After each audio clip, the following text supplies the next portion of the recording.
Hey, everybody. Welcome to another episode of CKCB Features, which is for the newer listeners, which we have a lot of.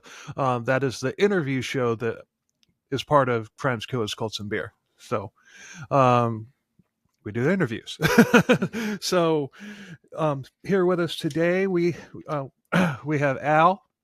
He is a cult survivor, and he was from a obscure cult out of West Massachusetts called the Action Lab Senior Ensemble cult, which to me sounds like something that started off as something and wound up on as something else. Am I?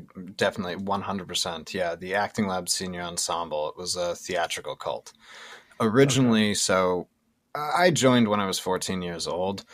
And originally it just started out as standard like acting classes. Our leader, I guess is the best way of saying it, or we at the time perceived him as just being our acting coach. Tom Locke these days I just refer to him as a wash up. He had tried his luck out in Hollywood and New York and stuff like that. Made an appearance on MTV, was in a movie that nobody has ever heard of and you can't even find on the internet.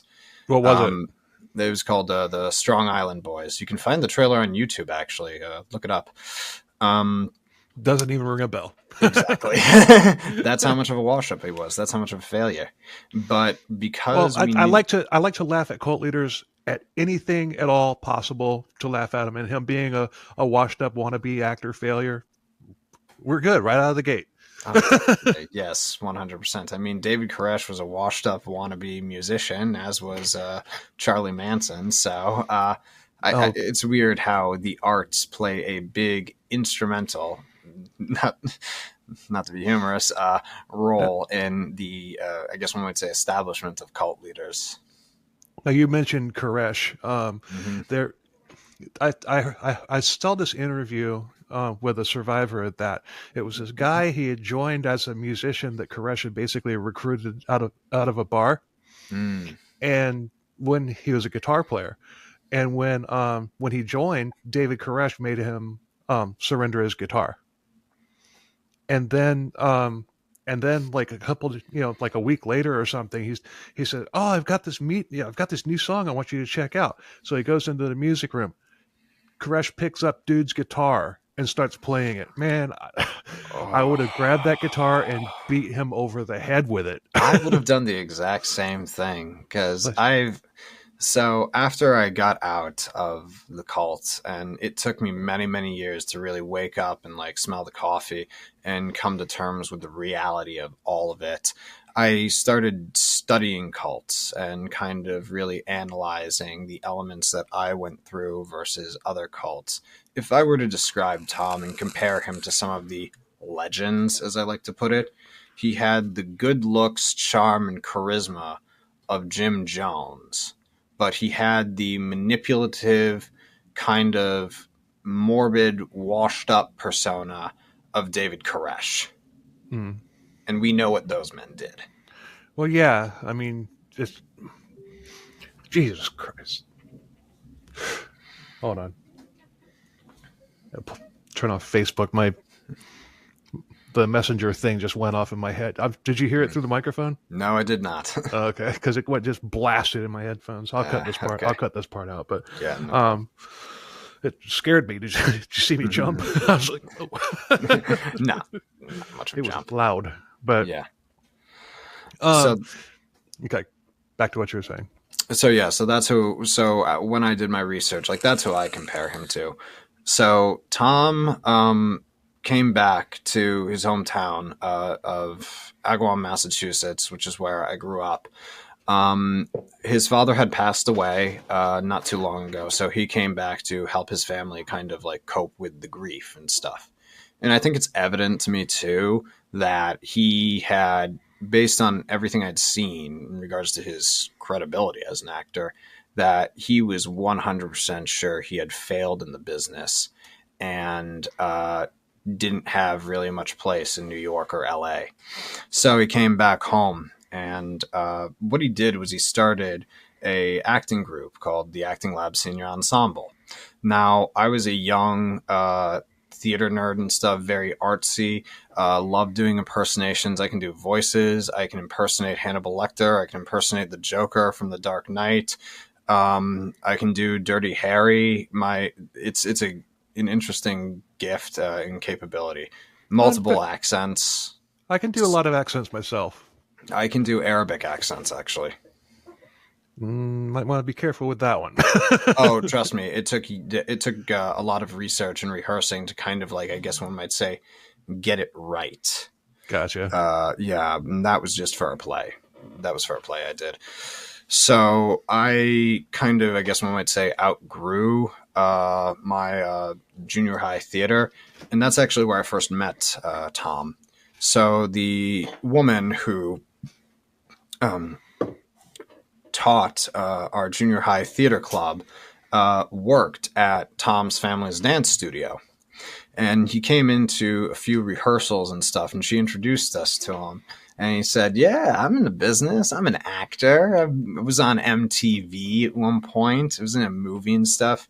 And of course, when you're 14 years old and you're meeting a guy who says celebrity status like MTV or kind of like New York, Hollywood, you're just immediately enamored. You're drawn in by that success because it's what I wanted. It's what everyone wanted. We wanted to be successful. He even knew Adina Menzel personally. They had trained together, but I'll get to that later. So when I kind of outgrew like junior high theater and stuff, he had posted an advertisement for the Acting Lab Senior Ensemble in the town paper. And my mom saw it and was like, "Hey, you should try for this." I'm like, "Heck yeah." I went and saw the very first play they did. I absolutely loved it, was hooked almost instantly, and joined shortly after. And it started out as pretty much as standard acting classes. Like I have to say like every weekend or maybe 3 times a week, etc., etc. And many of the group members were affiliated with outdoor theater groups, like not within there, but with like the local town theater and stuff like that.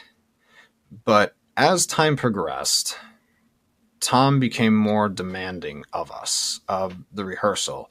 What started off as just the weekend became 5 days a week to a full week, and so on and so forth. And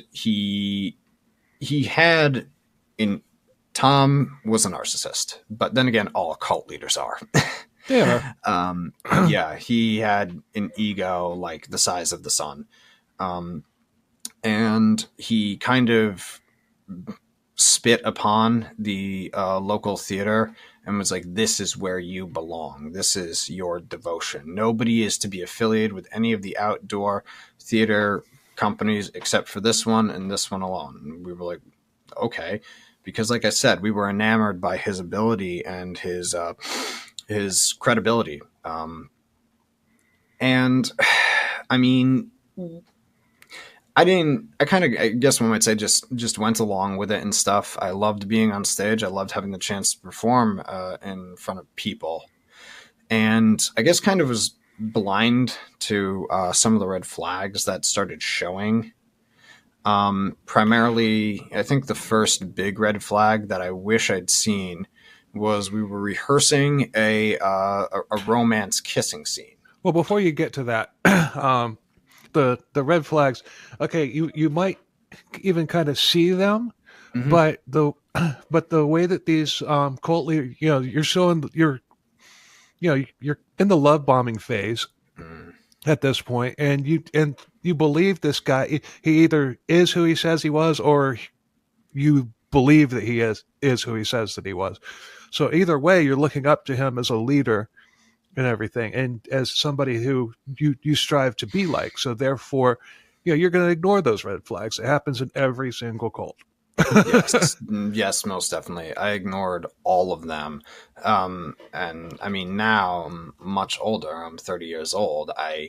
I'm 100% able to identify those red flags because of how much I've educated myself and the time I've taken to study cults and reflect on my past experience and the trauma surrounding it. Like, big red flag, one of the biggest red flags was when we would rehearse. So we would rehearse in the dance studio, his mother and his sister's dance studio. We would all sit on the floor. He would sit in a chair, drinking his Dunkin' Donuts iced coffee, shaking his ice and stuff like that, and he would just talk and talk and talk, monologue endlessly. You could tell that he loved hearing the sound of his own voice, because if somebody, say their cell phone went off and stuff, he would immediately scold them and be like, no, absolutely not. From the way I describe it is that for him, the sound of his own voice was ecstasy. Same thing with a lot of them. Yeah. I mean, it's just, yeah, you know, they, you know, a lot of these, the dynamics of these cults and everything, they're pretty much all the same because they all operate from the same playbook.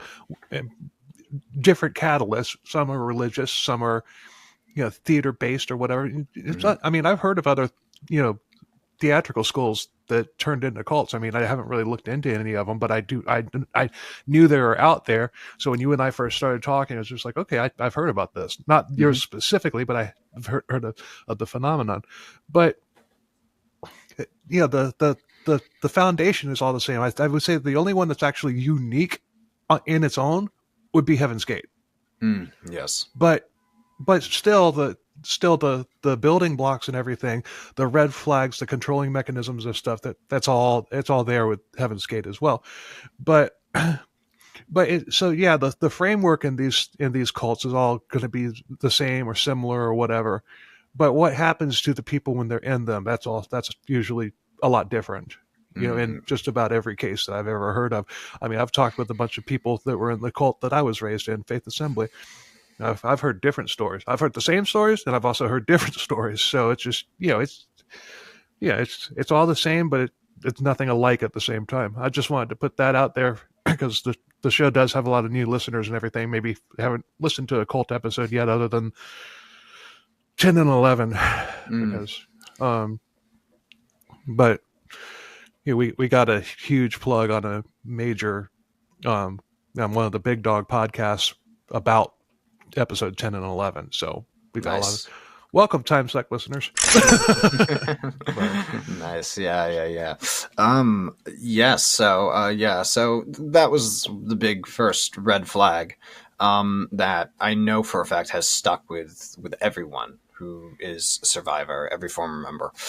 Another red flag, and looking back on it, was we were rehearsing a romantic scene, a kiss scene actually, and the actor who was kissing the young woman, Tom didn't like it, and he walked up to her and very kind of like held her hands and just passionately, with great passion, kissed her like, this is how you do it. Awkward.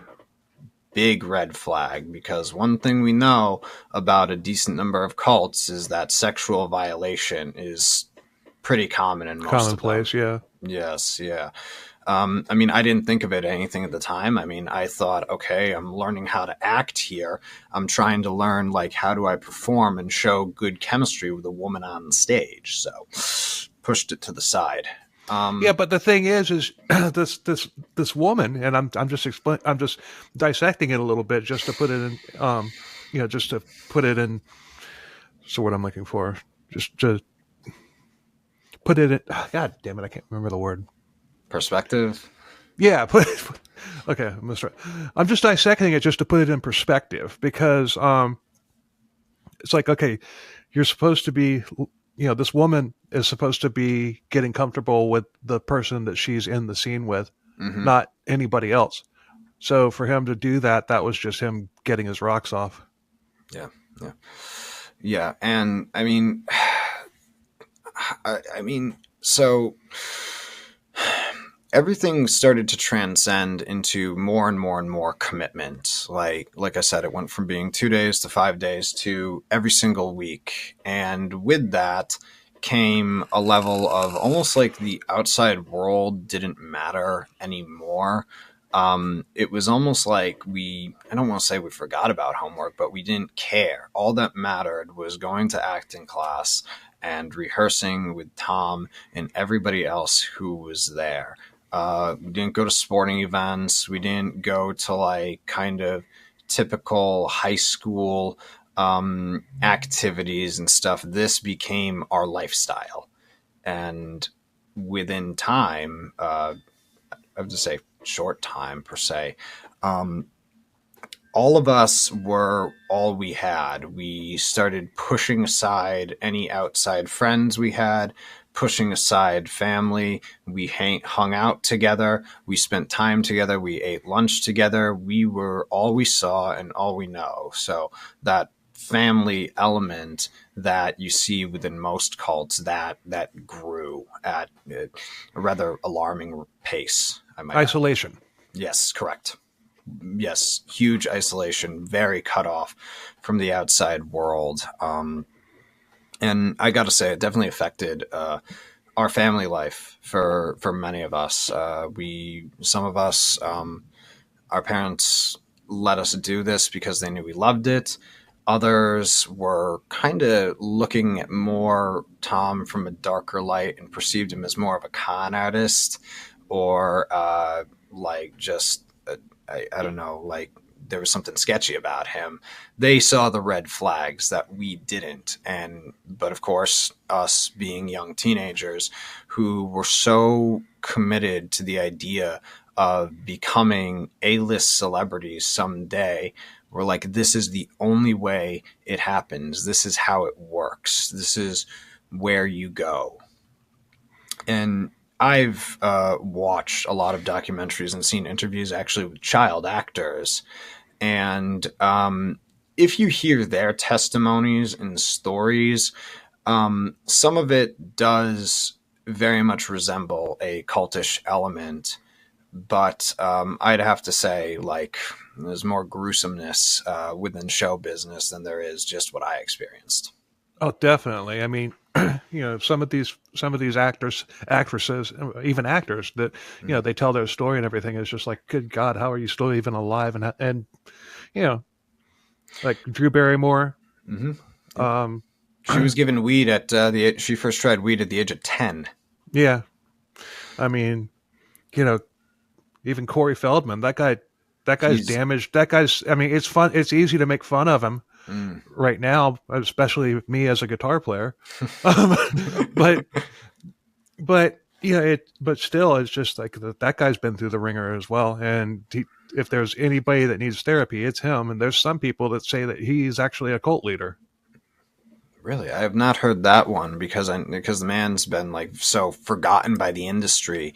If you haven't checked it out, one disclosure, well, I guess one might say documentary disclosure that I recommend you look into is it's called Dear Hollywood. It's a video podcast done by child celebrity Allison Stoner, and she talks what she refers to as the toddler to train wreck pipeline, which basically is the blueprint as to why so many child stars fail. Why did River Phoenix die when he was only like 26? How is it that Lindsay Lohan ended up being this drunken piece of shit in rehab on a multiple number of occasions? Like, she really dives deep and explains the reality of it. And kind of we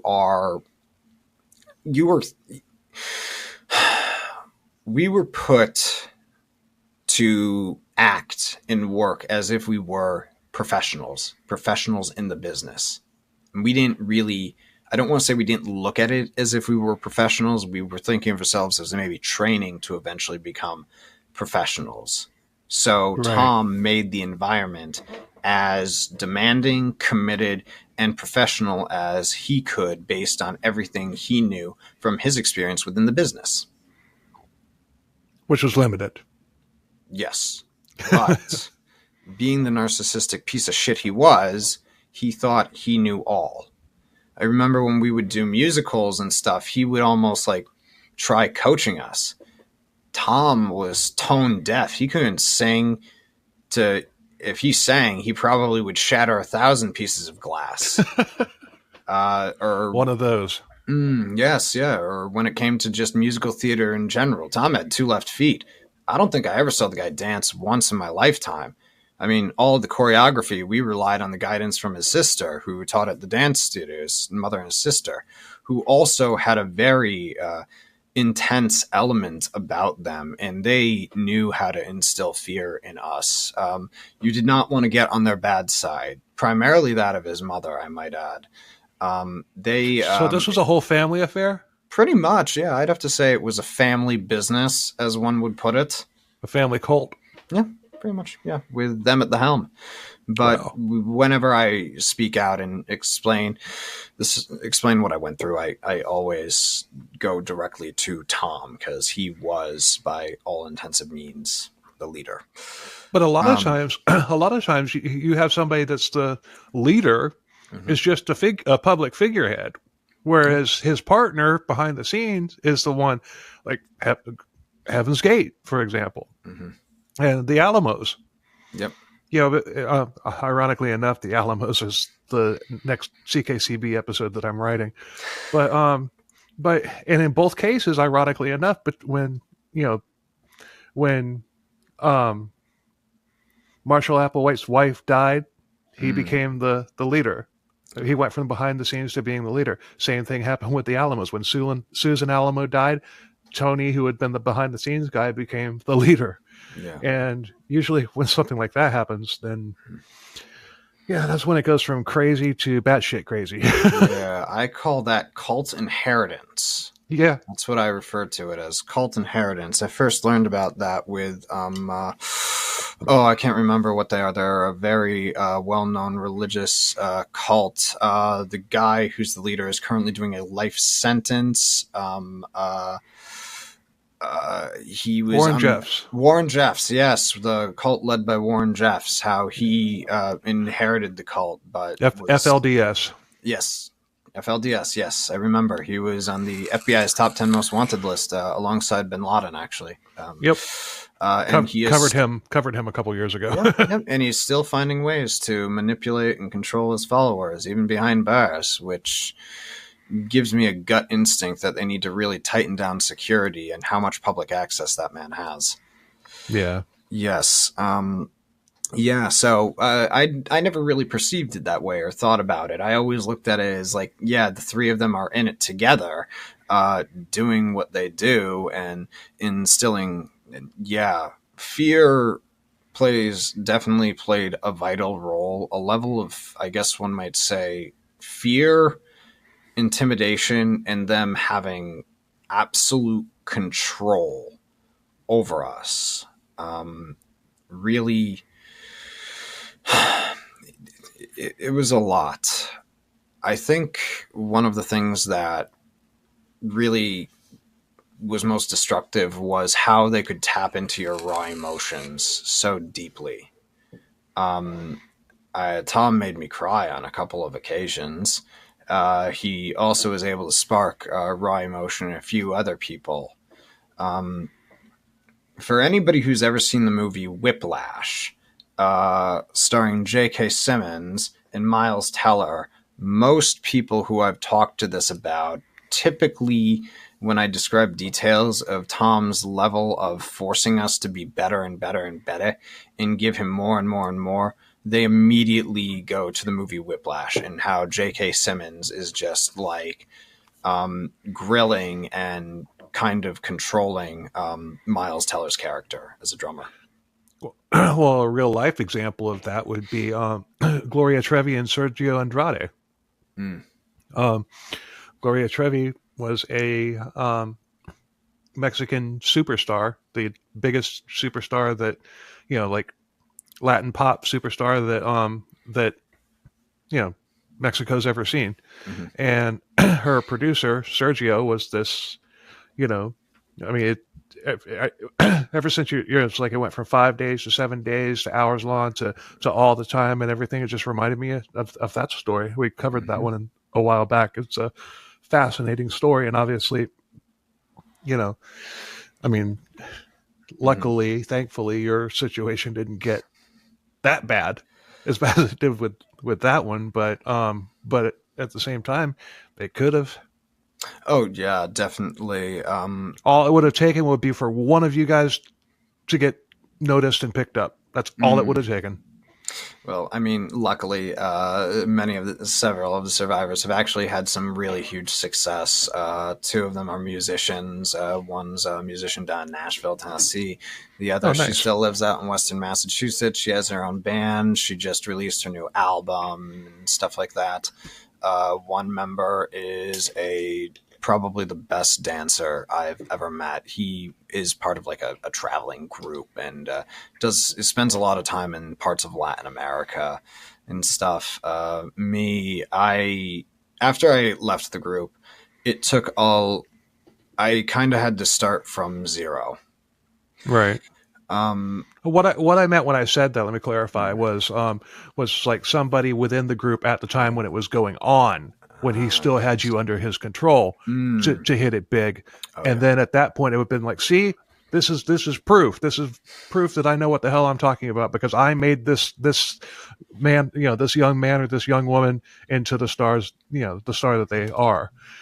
That's where I was going with that. Yes, yeah, and that I think part of that was sort of Tom's aim, but the real aim was for him to get noticed and back into the spotlight. We eventually put A and B together and realized that he was using us as a tool to get noticed once again so that he could maybe have that big break he needed because he'd failed in the business before but must have still had a deep addictive appetite to the idea of fame and success. So he saw this young group of teenagers and coaching them, teaching them as if they were professionals to get back into the limelight.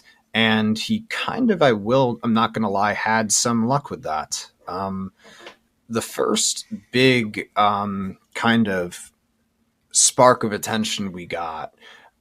So as theater nerds, well, nerds is the wrong word, just like theater kids in general, we were all fans of the musical Wicked. Many of them adored Idina Menzel. And they got tickets to go see her in concert. All of them, three of them went. And Tom found out about this, and he knew Idina Menzel personally. They had trained together, and he was able to pull some strings and get them backstage. And it was front page news in the local paper and everything. A photo of them with Idina Menzel, myself and others. We were very much mesmerized by it. We were like, "This is awesome. This is probably one of the most magical moments of your life." So that was kind of like a first stepping stone for kind of regaining a level of fame and attention. It was Right. like, this is what I can make us do. Yeah, it's a lot there as far as I mean. Yeah, you'll have to go back and listen to that episode. I'll tell you what episode number it is when we get done. But yeah, because it's an older one. Will do. But you listen to that, you'd be like, that sounds familiar, Mm. because it sounds familiar to me based on what you're saying, because Yes. it's just wow. So So, yeah, so I brought that up when I was on. It's been described to me as like being the forbidden fruit. That thing that they dangle in front of that cult leaders tend to dangle in front of your face for you to reach for. well, yeah, Yeah, the way I've written about it, and just explained to people how the highs were very high, but the lows were very low. And the lows being when he found ways to really just fuck with our emotions and tap into the more sensitive side of us because we were trying to, of course, be as professional as possible. We were obedient to him and listened to him, and he was just a massive manipulator because as time progressed, some people did leave the group And whenever somebody would leave, he would always be like, they're leaving because they're not as good as you. They don't have the commitment that you have. They're not going to be as successful as you. So kind of that, circling back to that whole idea, you said love bombing and trying to boost our ego a little bit in order to keep us in the game. Right. It's just like, that person who left, you yourself might have thought, hey, that guy's really good. It sucks that we lost him. And then he comes along, oh, that guy sucked. Yeah. Yes. It's just like when, religious cult leaders, like they tell their people that, if you leave our church, you're condemning your soul to hell. Yes, I have heard that one repeated about 1,000 times by every single interview with notorious religious cult leaders that I have seen. They always use hell and Satan's realm as a way to make you look as if you are turning yourself from angel to demon. Yep. Yeah. And by that point, if you're at the point where you're thinking about leaving, you hear that stuff, you're already brainwashed, but you're just like, okay, I just need to get away from this and everything. I miss my family. I miss my friends. I miss being able to have a good job. And we did miss like having outside friends and having family. I mean, I respect and like adored all the people I was with. They were great people, amazing, and they were by my side through probably one of the toughest periods of my life. I'm epileptic. I'm going on knock on wood, almost 9 years seizure free. But at that time, yes. But at that time, it was god awful. It was not really well controlled. I was taking a ton of different medications, I guess one might say experimenting with, as a means to try and keep it under control. So there were moments when I guess maybe my mentality and like the epilepsy couldn't tolerate the stress and anxiety that Tom was forcing upon me and forcing upon everyone else, and I would have a seizure in the middle of rehearsal, and then everybody's got to make the panic call. Yep, Al's having a seizure, like gotta get his mom, gotta take care of him. So I will always like respect them and love them for taking care of me. That's probably the one of very few things that I per se owe Tom, is that he actually had the kind common courtesy to consider my health. However, in time that has faded drastically. So there was that part of it. And I do believe now that maybe the level of stress and anxiety that he, of course, gave us is what contributed to this hype in seizure activity. That it wasn't maybe just that wasn't academic stress, that it wasn't like, I mean, I came from a very turbulent family. So like my father was an alcoholic throughout a majority of my youth, and that kind of affected my mother like through anxiety and stuff like that. Nothing I ever did was good enough for my father. He always admired my sister more than me. So being in that group felt like having the family that I didn't have at home. There I felt loved. I felt companionship. I felt comforted. I felt cared for. And when I was home with my family, there was just tension in the air, like all the time. Like I needed to get out. So it sounds to me like, at this point, where you're at right now in the timeline, how long had you been in it at this point in the timeline where you're at? Things started to really shake up by the time when I was like 15. Oh, wow. So you joined real young. What, 12? Yeah. I was 14 years old. I was like 13, 14 years old. So, I mean, the love bombing can go on for, it can go on for, it's going to go long for as long as it needs to until the cult leader has his hand firmly around your throat. Yes. And making you say, please, sir, I want some more. Yeah. And then the love bombing stops, and then that's when the abuse starts. So, Yeah. And the abuse was pure brutality. Very difficult to endure, but I would always shake it off. And I feel really stupid thinking about that now, that I had the audacity within me to shove abuse aside rather than kind of maybe stand up for myself.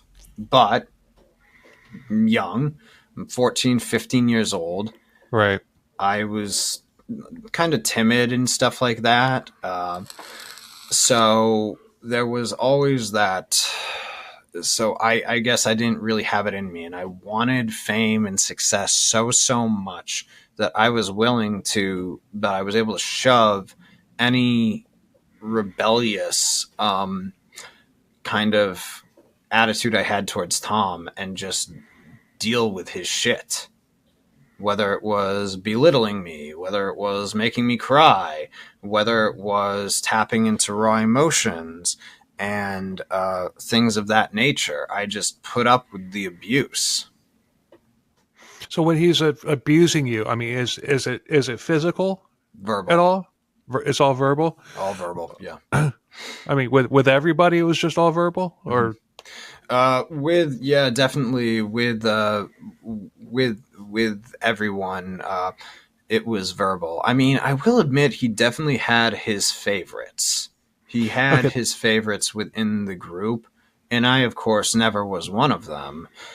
So I think if you weren't really one of his favorites, one of those, it's almost like he had his eyes on the prize. Like he could weasel out who's actually going to be successful and who is doomed to fail.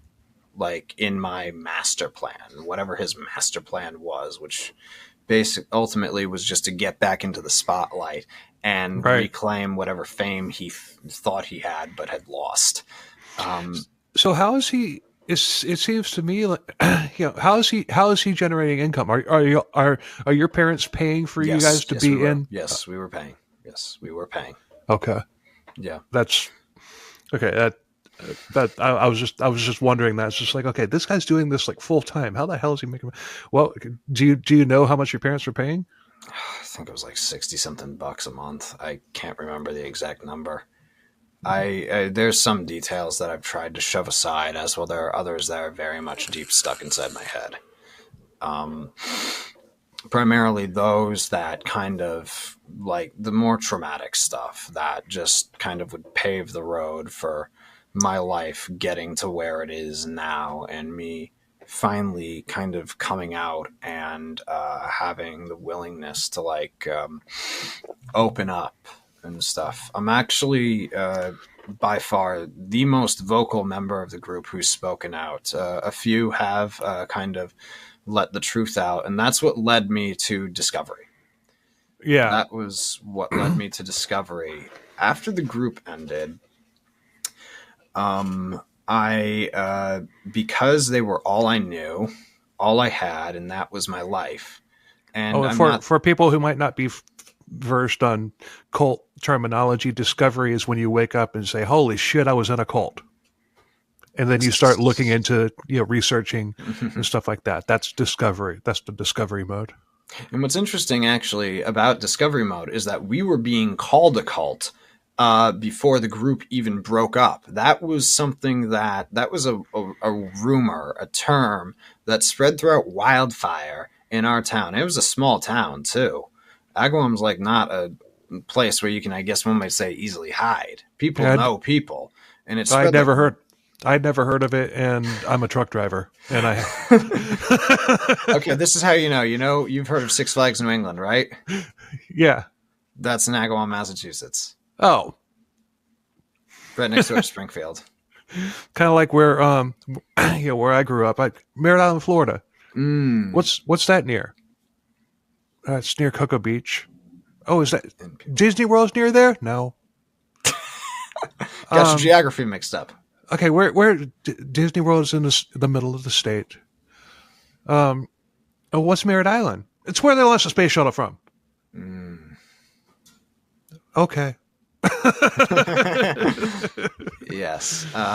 Yeah. So and one thing that and this was near the end when they started calling us a cult.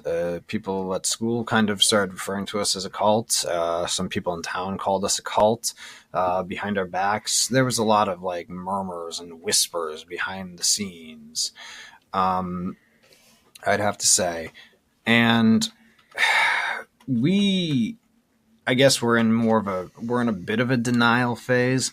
We weren't going to own up, and we didn't. I don't know. Maybe some of us just didn't know as much about cults as we do now, but we didn't want to believe it. I know I didn't. I 100% didn't want to believe it. I'm like, no, it's just an acting class. I'm just part of an acting group. But people kept feeding that to us. They kept calling us a cult and stuff like that.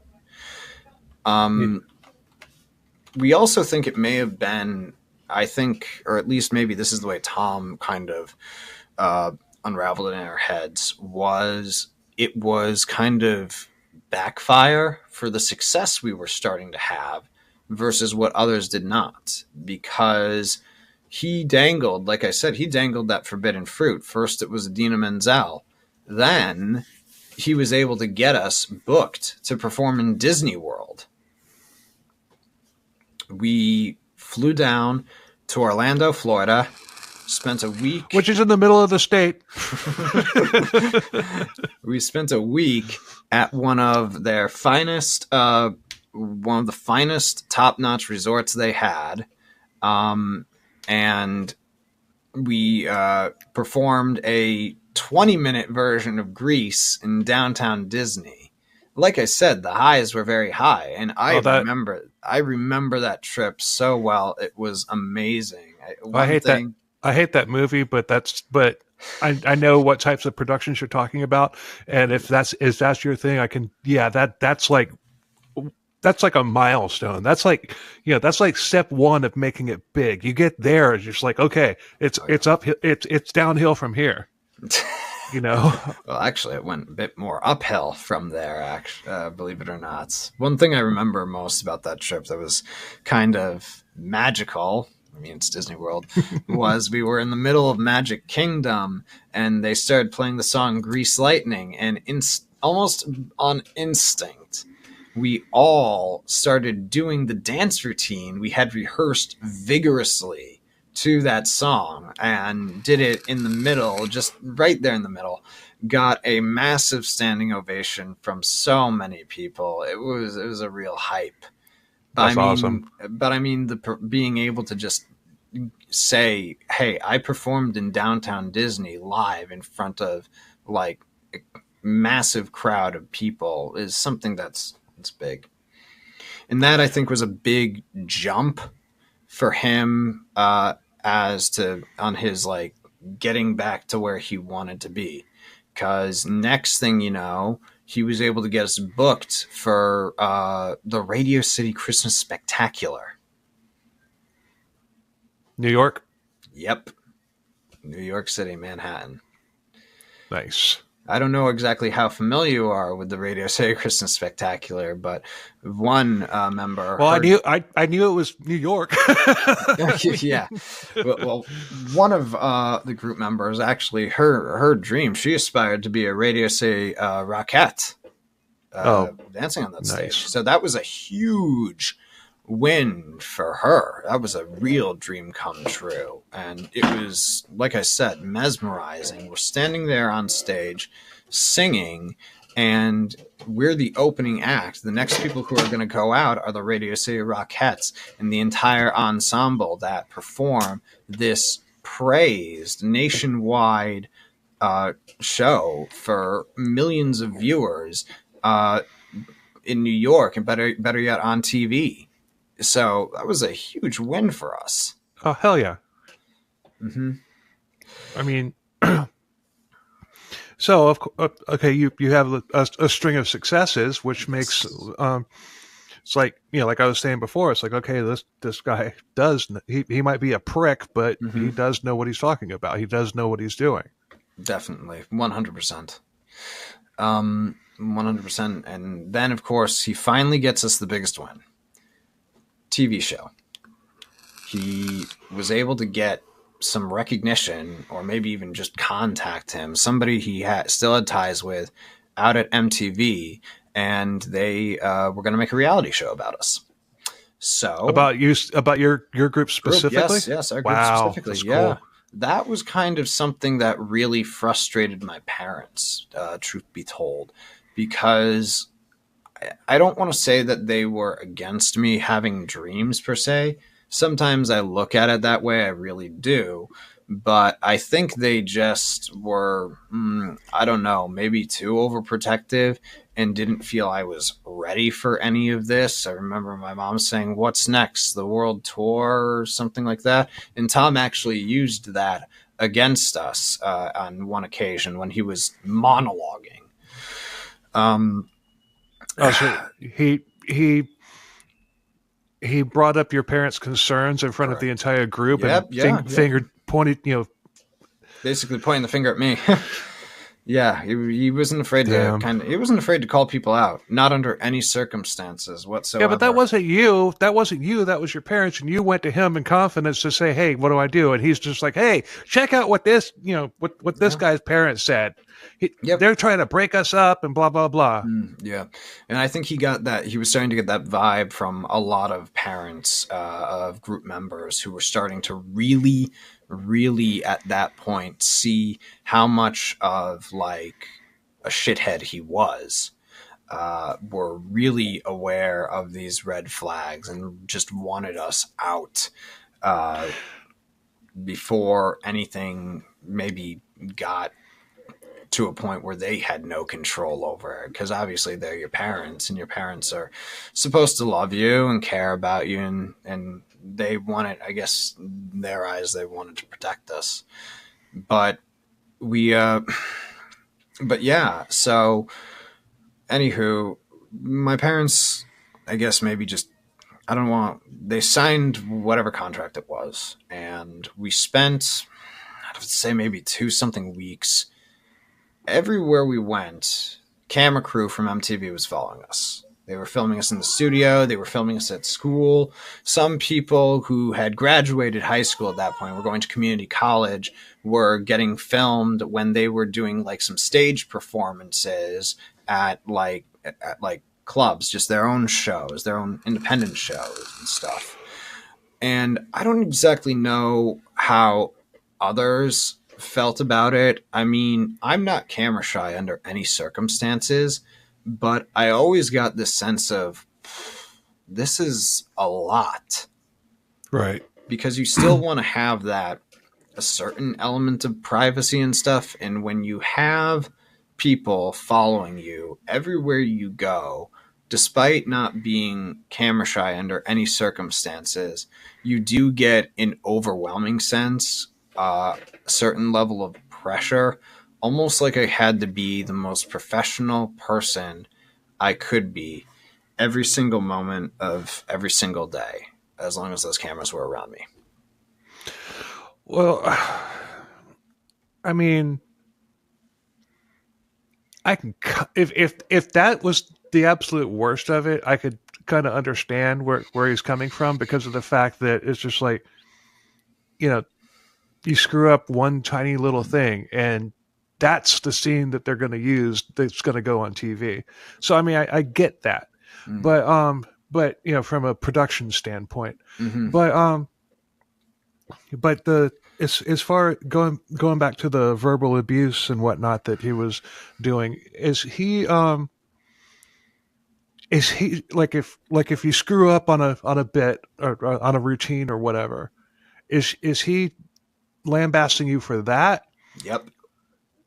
And also, is he making things up? Because okay, give us an example of that. I mean, I got the perfect example, because it's one of the ones that sticks with me more than anything else. Okay. So we did a play called The Wedding Play, where I played the husband. One thing that I really didn't appreciate about Tom was that he was always willing to cast me to play somebody who was much, much older than I actually was. I was actually the youngest guy in the group, yet he would cast me to play characters that were the mundane roles and well beyond my age range. And I don't know if it's because sometimes he said, oh, you don't have the takes yet to take on more advanced roles, et cetera, or maybe he took advantage of my appearance, because when I was 16 years old, I could pass for 18. As long as I grow this beard out, I can look a lot older than I Right. actually am. So maybe he took advantage of that, but always his constant excuse was like, you're just not good enough, or you can get there, and I'd try harder and harder to please him, but it was never enough. And we did the wedding play, and I'm playing the father. And there was some fucking and shitting and cursing bad language in that play, which I'm not opposed to now. I mean, I'm a writer. I do screenwriting, so I like to put some effing and jeffing in there from time to time. But what we would do is I was supposed to mouth the word fuck, while the actress who was playing my wife in the background was just like screaming and hollering my name, but it accidentally slipped out. The F accent, fuck, accidentally slipped out. It wasn't deliberate. It wasn't meant to be under any circumstances. And it wasn't even that big of a deal. Exactly. I mean, it's just like, okay, so instead of going, and for those of you listening on audio only, I just mouthed the word fuck. So instead of it being that, it's just fuck. Yeah.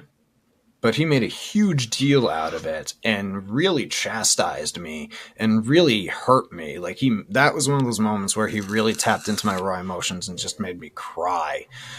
And what happened,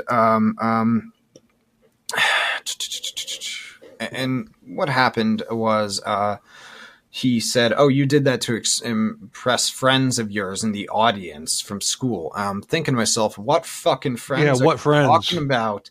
Like the people, because we were responsible for selling tickets, us. And he charged a pretty shitty price, too. He would charge $20.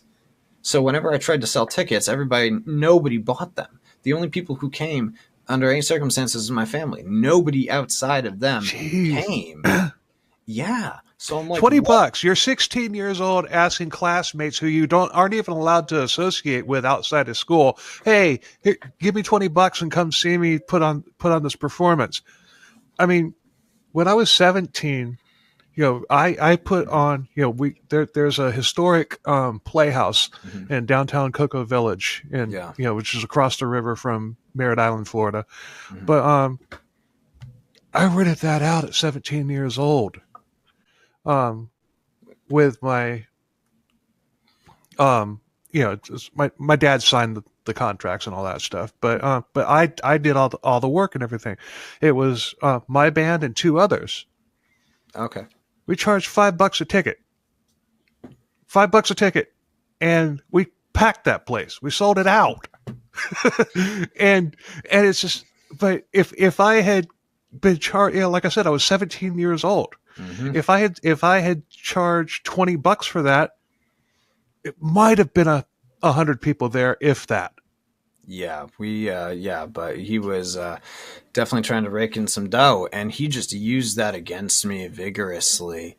And I always just keep standing up for myself. And I'm like, I have no friends outside. I have nobody to impress. I'm not trying to look cool or anything.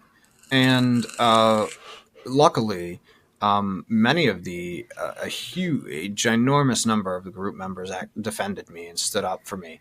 And they did it in front of him, but also did it. What the heck? Oh, no, my apologies. My camera got a little faulty there. And don't worry about it. It'll pick up on this end. It'll be fine. Oh yeah. And they even did it in front of him, which was very noble of them. I think that was a very noble thing of them to stick up to him, to garner up the courage together and let him know, hey, give him a break. He's not lying. He's not trying to look cool, or wasn't. It just happened. And that kind of got him to hush up a bit. But to know that he used that against me and just was willing to create bullshit drama says a lot about who he was as an individual. Yeah. I mean, um, and that's just yeah. That's what from what you're telling me, that just the mind control aspect of it, the Mm. power that he had all over you, the isolation and all that stuff. It seemed like isolation and brainwashing was his strong point. And he did that by verbally abusing you, belittling you, humiliating you, and stuff like that. I mean, there nothing physical, nothing sexual, or anything like. Not to me. But you know of things Oh, most definitely. Um, allegedly. You got to throw. You I got to have throw. the. I've got the testimonies actually. Okay. Yeah, but yeah. Yes. Abuse spanned beyond love bombing and making young people cry. It. I didn't. So it first started. Apparently he was already when the group was very very fresh. He was in a relationship with one of the older women in the group. She was of age and stuff like that, but Tom was like 30 and stuff like that. And I thought, oh, it's a little weird. I mean, maybe you should be dating within your own age range and stuff like What, she was that. like 18 or something? Yep. Yeah. Yeah. When I always telling Legally, this. legally, legally, there's nothing wrong with it. Yep, legally there's nothing wrong with it, but I think from the perspective of a 14-year-old guy like myself at the time, it was pretty weird. I I didn't know get a it. lot of details about their relationship. I didn't.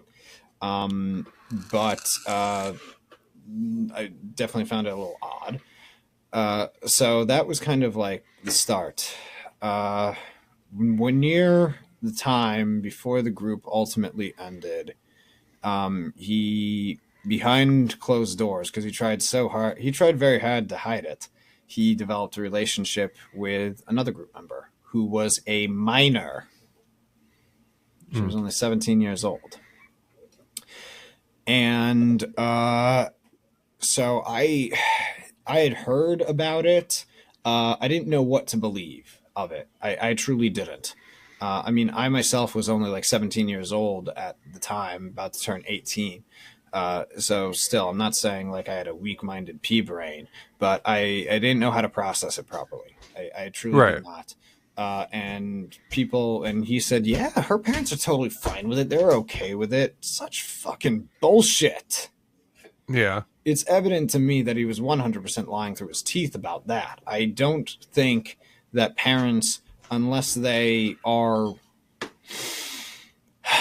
I guess, inconsiderate would be the word, would tolerate you dating their minor daughter when you're almost twice her age. Well, they didn't. They probably didn't know, or did they? I really don't know. I've never even heard the full details surrounding that portion of it because I was heavily locked in the dark.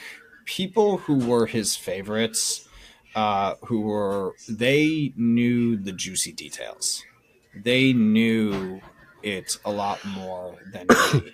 People who were pushed to the sidelines, like myself, were just left to be the spectators and kind of sit back and watch. And I think also because it's become very crystal clear to me that he is a coward, and all he's going to do for the rest of his life is hide. And he showed the true signs of that early on, that he was doing all he could to hide that this relationship he was having with an underage woman. Um, so yeah, but I didn't know what to make of it at the time. I didn't want to believe the idea that I'm being called a cult member and stuff like that. Didn't want to. So Now, who was when who was? I mean, you know, you said that around school and everything. Everybody was saying, "Hey, you're in a cult." Blah blah blah. Hey, look at the cultist and everything. hmm, But I mean, were your parents in that mindset as well? if they were, they kept their mouth shut. Okay. Yeah, if they were, they kept their mouths shut about it 100%. And they eventually pulled me out after our final major performance, the one at Radio City. So that pilot that they filmed for MTV, I never had the chance to see it. It was not greenlit. It failed. And after that, the group came to an end. There's a lot that is fabricated into the exact reasons as to why it came to an end. Uh, Part of it, I think, the two biggest elements are A, the pilot was not greenlit, so Tom's big chance at having his major comeback, his chance to get back into stardom, whatever stardom he thought he had failed. The blow to his And ego. yeah, exactly. Yeah, like a big, yeah, torpedoed his ego, crushed it. And B, people, I found this out many, many years down the line. People within the group had learned about this relationship that he was trying so desperately to hide.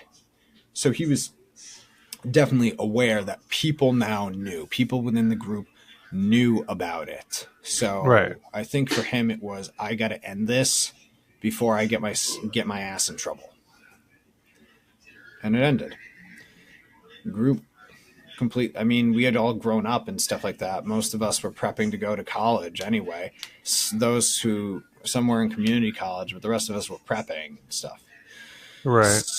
And that's, I feel, kind of where a lot of the hardship kicked in. Like for me, the way I put it is the end was just the beginning, because for such a huge for that portion of my life, the only friends I knew, the only companions I had, the closest thing to family I had was that group and that group alone.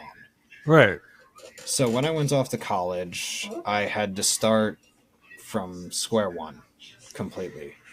I And had you're also like, um you're nervous. You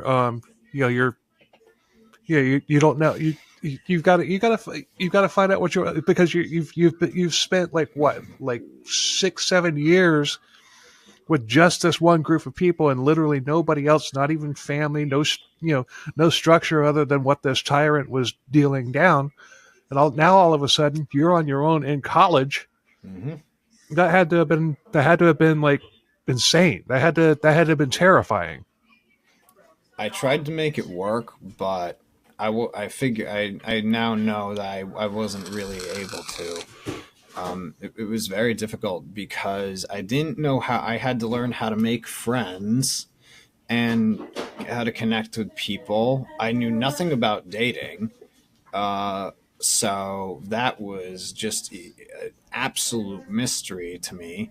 Um, I really had to start my life completely from scratch and just learn skills that you'd expect to learn and develop or have well developed by the time you're 16, 17 years old.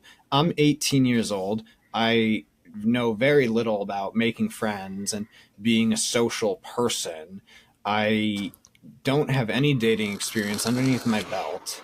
So, how am I supposed to kind of win over a girl? How am I supposed to ask her out or something like that? And I don't have those guiding principles.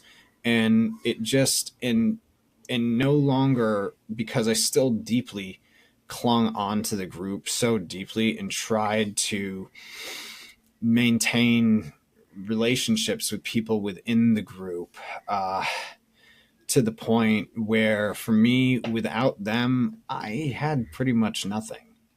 And it definitely Yeah. triggered a lot of depression within me. And Depression you're and you're stress. awkward. You're awkward. You probably, you know, and I'm speaking from experience. You probably were awkward. You probably had a hard time meeting people.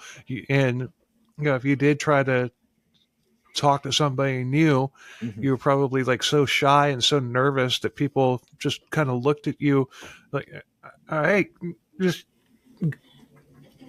go over there."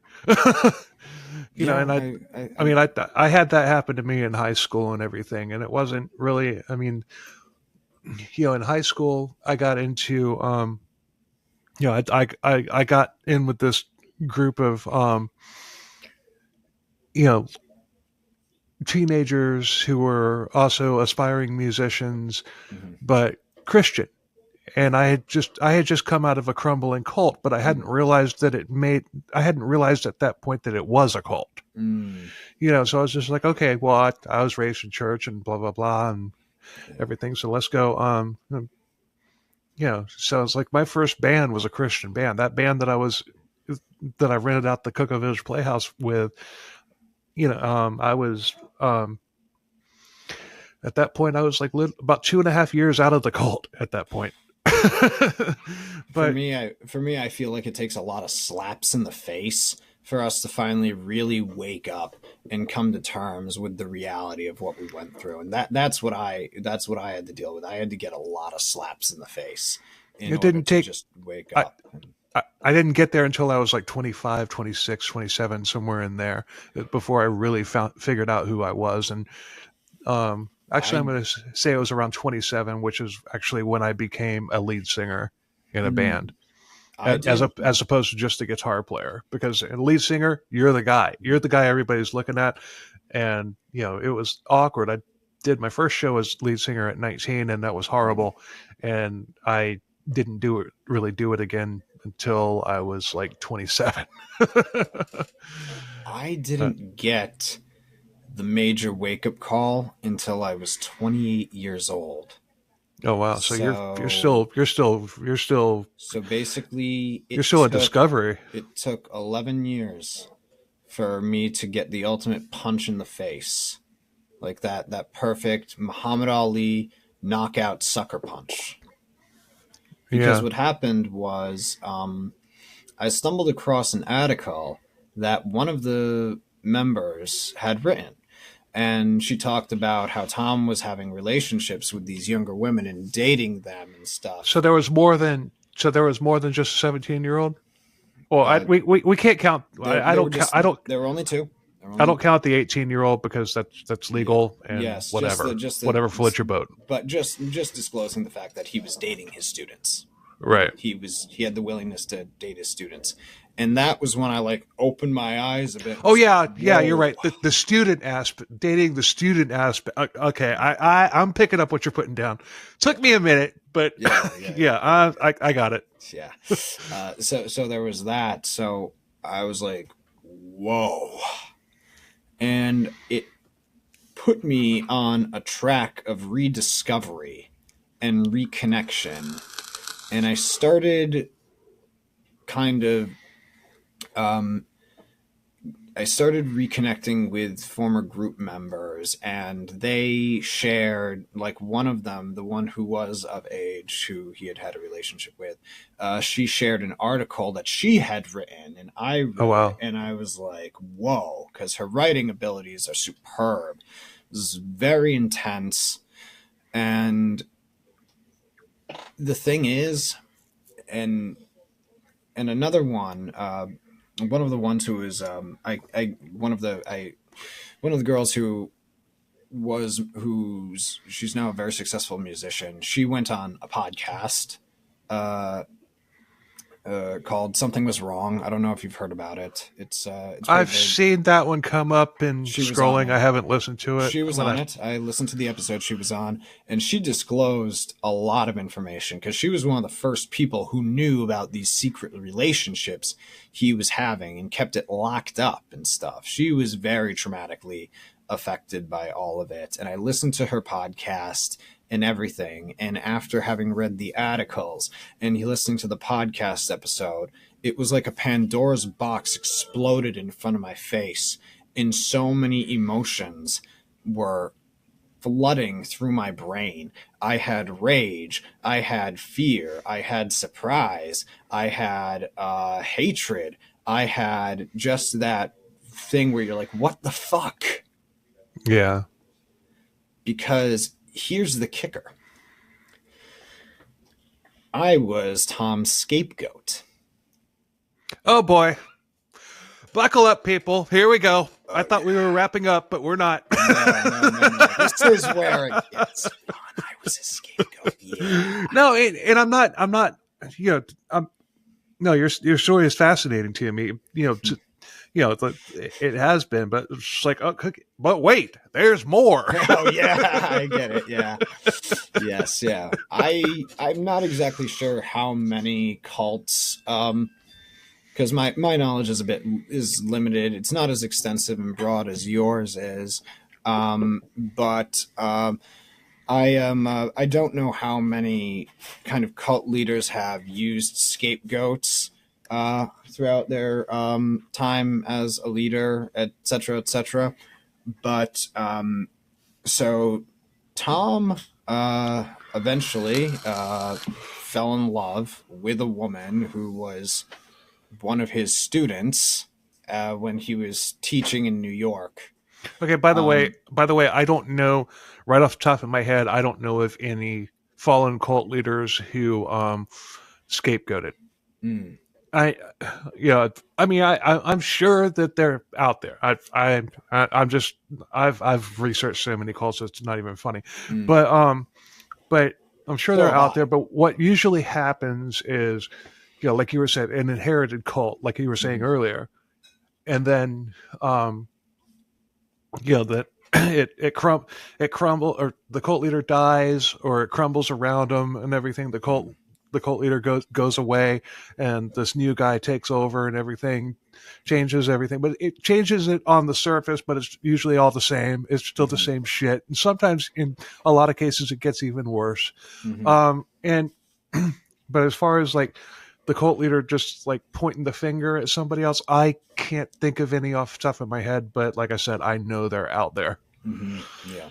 He scapegoated me in a very interesting way. So he eventually fell in love and got married to a woman who was one of his students when he, as I like to put it, fled town and was teaching in, I think, New York.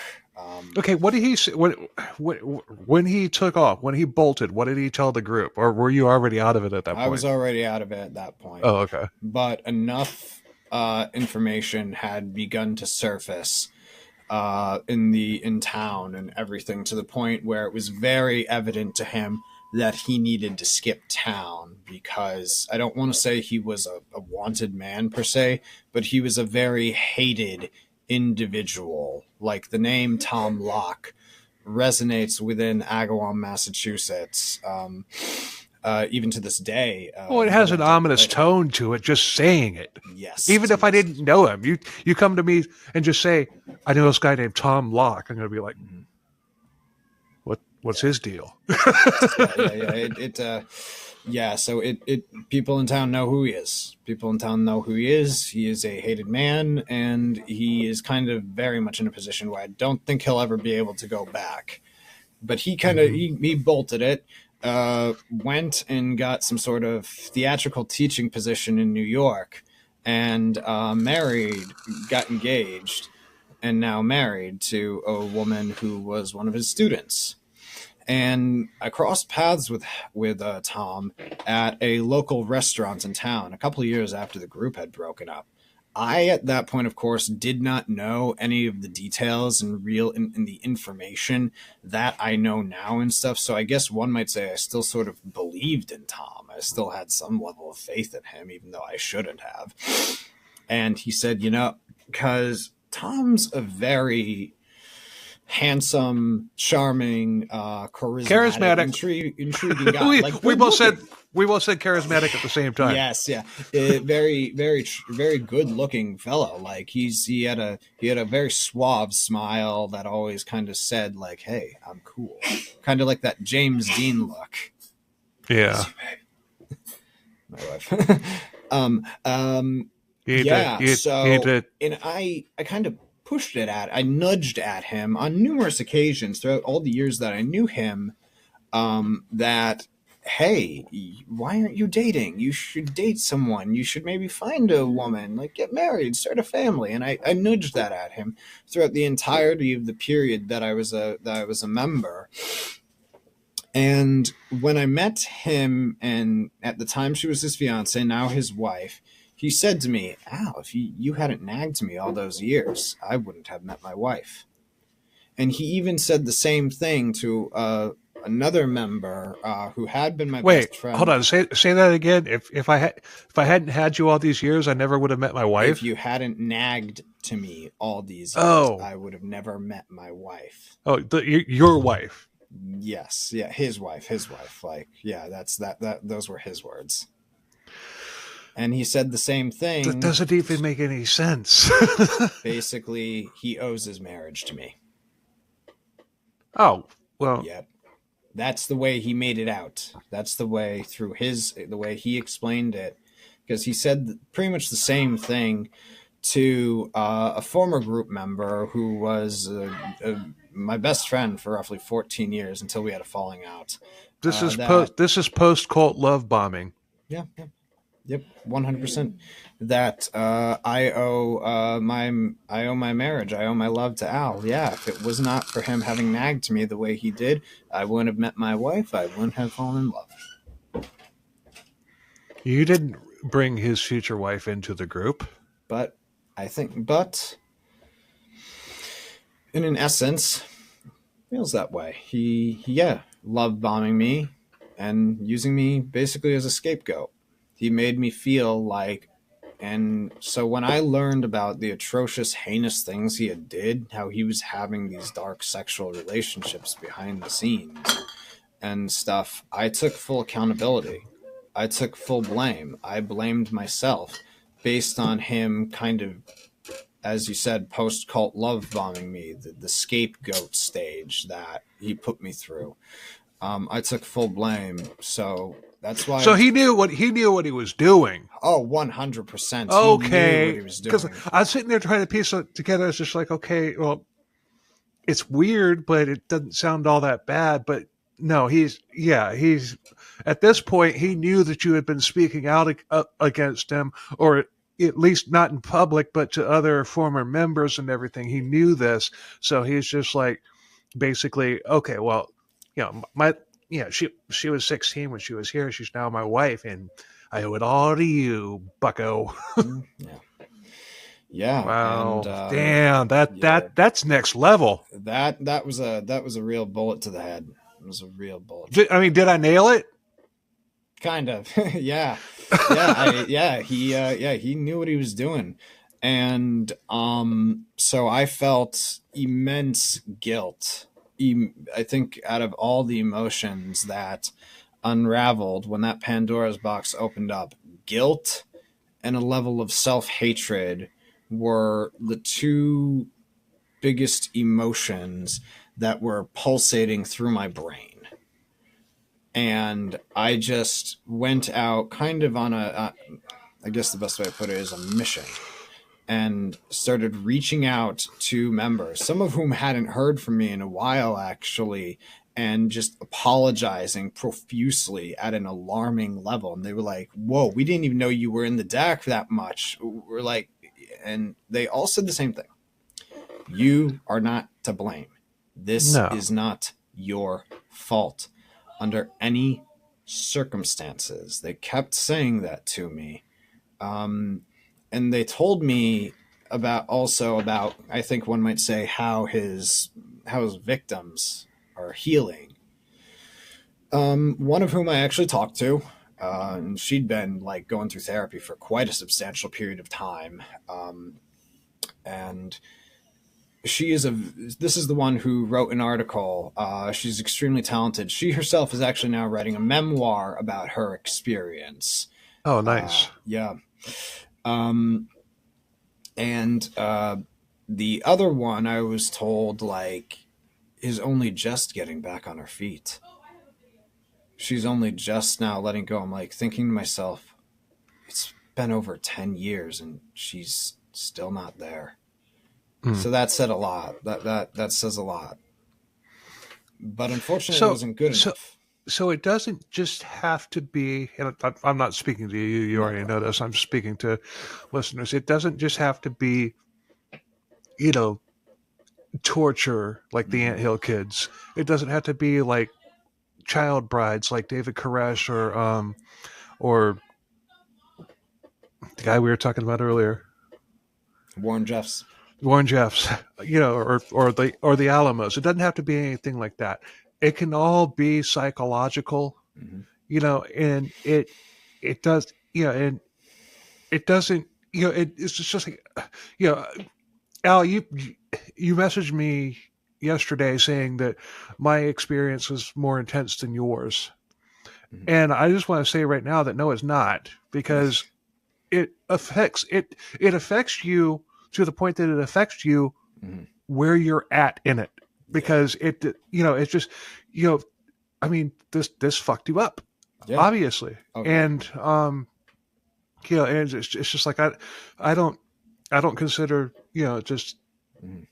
I wanted to make sure I told you that, while we were recording, because it's not, it's your case is every bit as, your situation was every bit as intense as mine.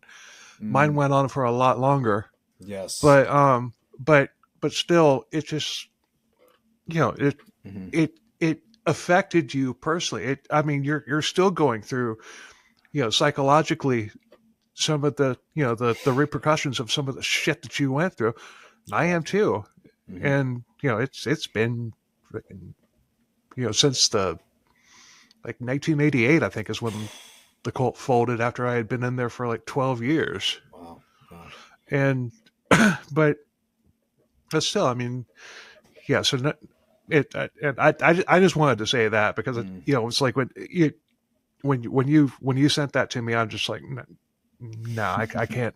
And I just want to say that to anybody out there who might want to come on the show and tell their story. It's just like, just because Mm. you didn't go through what I did, you know what? My story might seem tame to, like, somebody from that was in the Anthill Kids, Mm. you know, which that is the absolute worst cult story that I've ever heard, and um yeah, but is my experience any different? No, well, I didn't have a cult leader that liked to do freaking, like,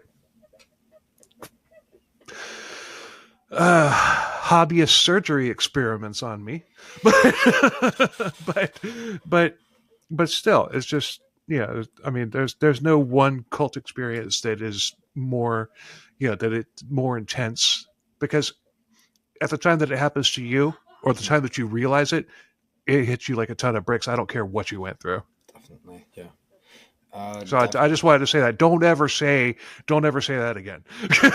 No, no, no, no, no, no. I totally get it. No, it's not a competition of like the worst cult, Right. because everybody has their own story to tell and their own experience and their own healing means. I mean, and I think from because one thing that I remember you had mentioned this when we first chatted, how it's kind of like the more lesser known cults that have a lot of like really gruesome drama versus some of the ones that have become more well known, such as Heaven's Gate, People's Temple, the Branch Davidians, etc., etc.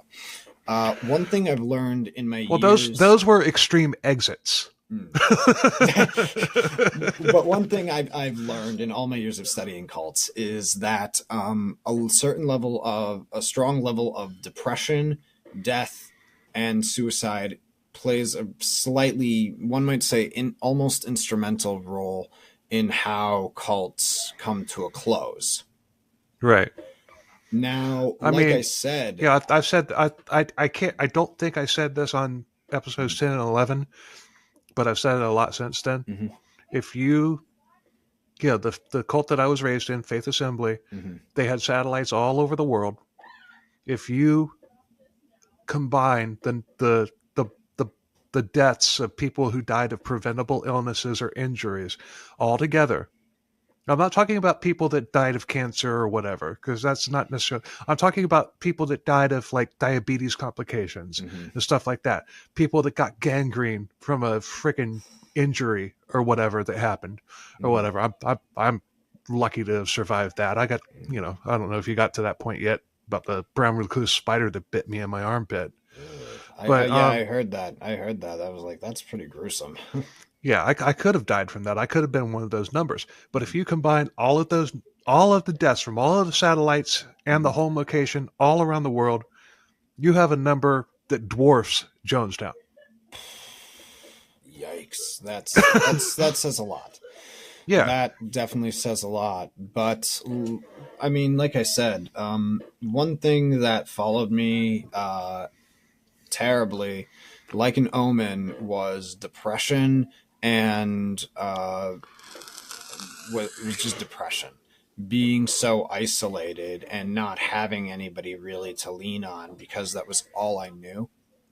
That followed me everywhere. Hmm. And depression can suffocate the mind and do terrible, terrible things to you. And it pushed me to the brink of suicide. Um, I know that I'm not the only person who survived this group who had dark thoughts and stuff lingering in their mind, but everyone who has reconnected with me knows for a fact that I am the one who came the very closest to ending all that they had, to ending their life. Yeah. I was so isolated, lonely. I had nobody to lean on, no nothing. And I feel also that I was somewhat desperate for companionship, because some of the people who I called friends or befriended when I went to college turned out to be really toxic people. And I feel now that the reason why I was willing to befriend people who were quite toxic was because there was a strong level of desperation in me for attention, for companionship, for having somebody by my side, because I'd lost all of the people, the closest thing I had to like family and friends. Yeah, Uh, I get it. and I made some just terrible, like, and being alone in college the way I was and not having a lot of support to lean on. There was the first attempt I made was I was, like I said, I came from a very turbulent home and stuff like that. Nothing I ever did in life was good enough for my father, and he really badgered me about my academics and my academic performance all throughout school. I cut him out of my life when I was 26 years old for my own well-being and mental health, um, which is probably one of the smartest moves I've ever made in my life. Right. But he badgered me and really like howled at me, through my cell phone when I was in college. And I didn't do too hot and on a certain thing, and he exploded on me. I was very frustrated. I was filled with self-hatred and had nobody to lean on in the moment. And I thought, you know what? Fuck this life. And I took a pair of scissors and I was going to slit my wrists and let them bleed out all over the floor. But want to know what saved me? You met your you met the woman who you later married? That's later. That will happen later on. No, in that attempt, what saved me was the movie Sophie's Choice, starring Meryl Streep. Haven't seen it, but I know about it. So in Sophie's Choice, spoiler alert for all of you who who have seen it and maybe Yeah, skip forward 20 seconds. Yes, spoiler alert. In the movie, when you meet Sophie early on, she has slit scars on her wrists, so it's evident that she had attempted suicide at one point, and that flashed through my head almost instantaneously, just like that. And I thought to myself, wait a second, Al, if you go through with this, fail, somebody saves you and stitches up those wrists of yours, when people look at you for the remainder of your life, they're not going to be looking at your face. They're going to see your wrists and have a whole different perception of you. You're going to deal with a level of very dark judgment for the rest of your life. Yeah, so the movie saved me. And it's interesting because, like I said, I still believed in Tom. I actually reached out to him after that. And this is such fucking hypocrisy on his end. He said, it's not that you didn't have the strength to do it, it's that you had the strength not to do it. Yeah, freaking gaslighting bullshit. Bingo. Yeah. I thought he was really giving me a sense of comfort at the time. But yeah, total gaslighting. Absolutely. The second time was another kind of screw up, school anxiety, dad breathing fire down my throat. I had just been in a really turbulent economic situation that cost me some money to replace some very important equipment for school, and I was so angry and stuff. And I went to Fitchburg State University, and anybody who's ever been to Fitchburg, I can tell you this: people don't have a speed limit there. There is no speed limit. They just go like it's NASCAR Hold down on in a second. Talladega. Hold on a second. Hold on a second. What? How much longer is this going to be? You don't even have your notes pulled up. I don't. This is an interview. This isn't an episode. Can you hurry up? Can I'll be done when I'm done. Oh my god.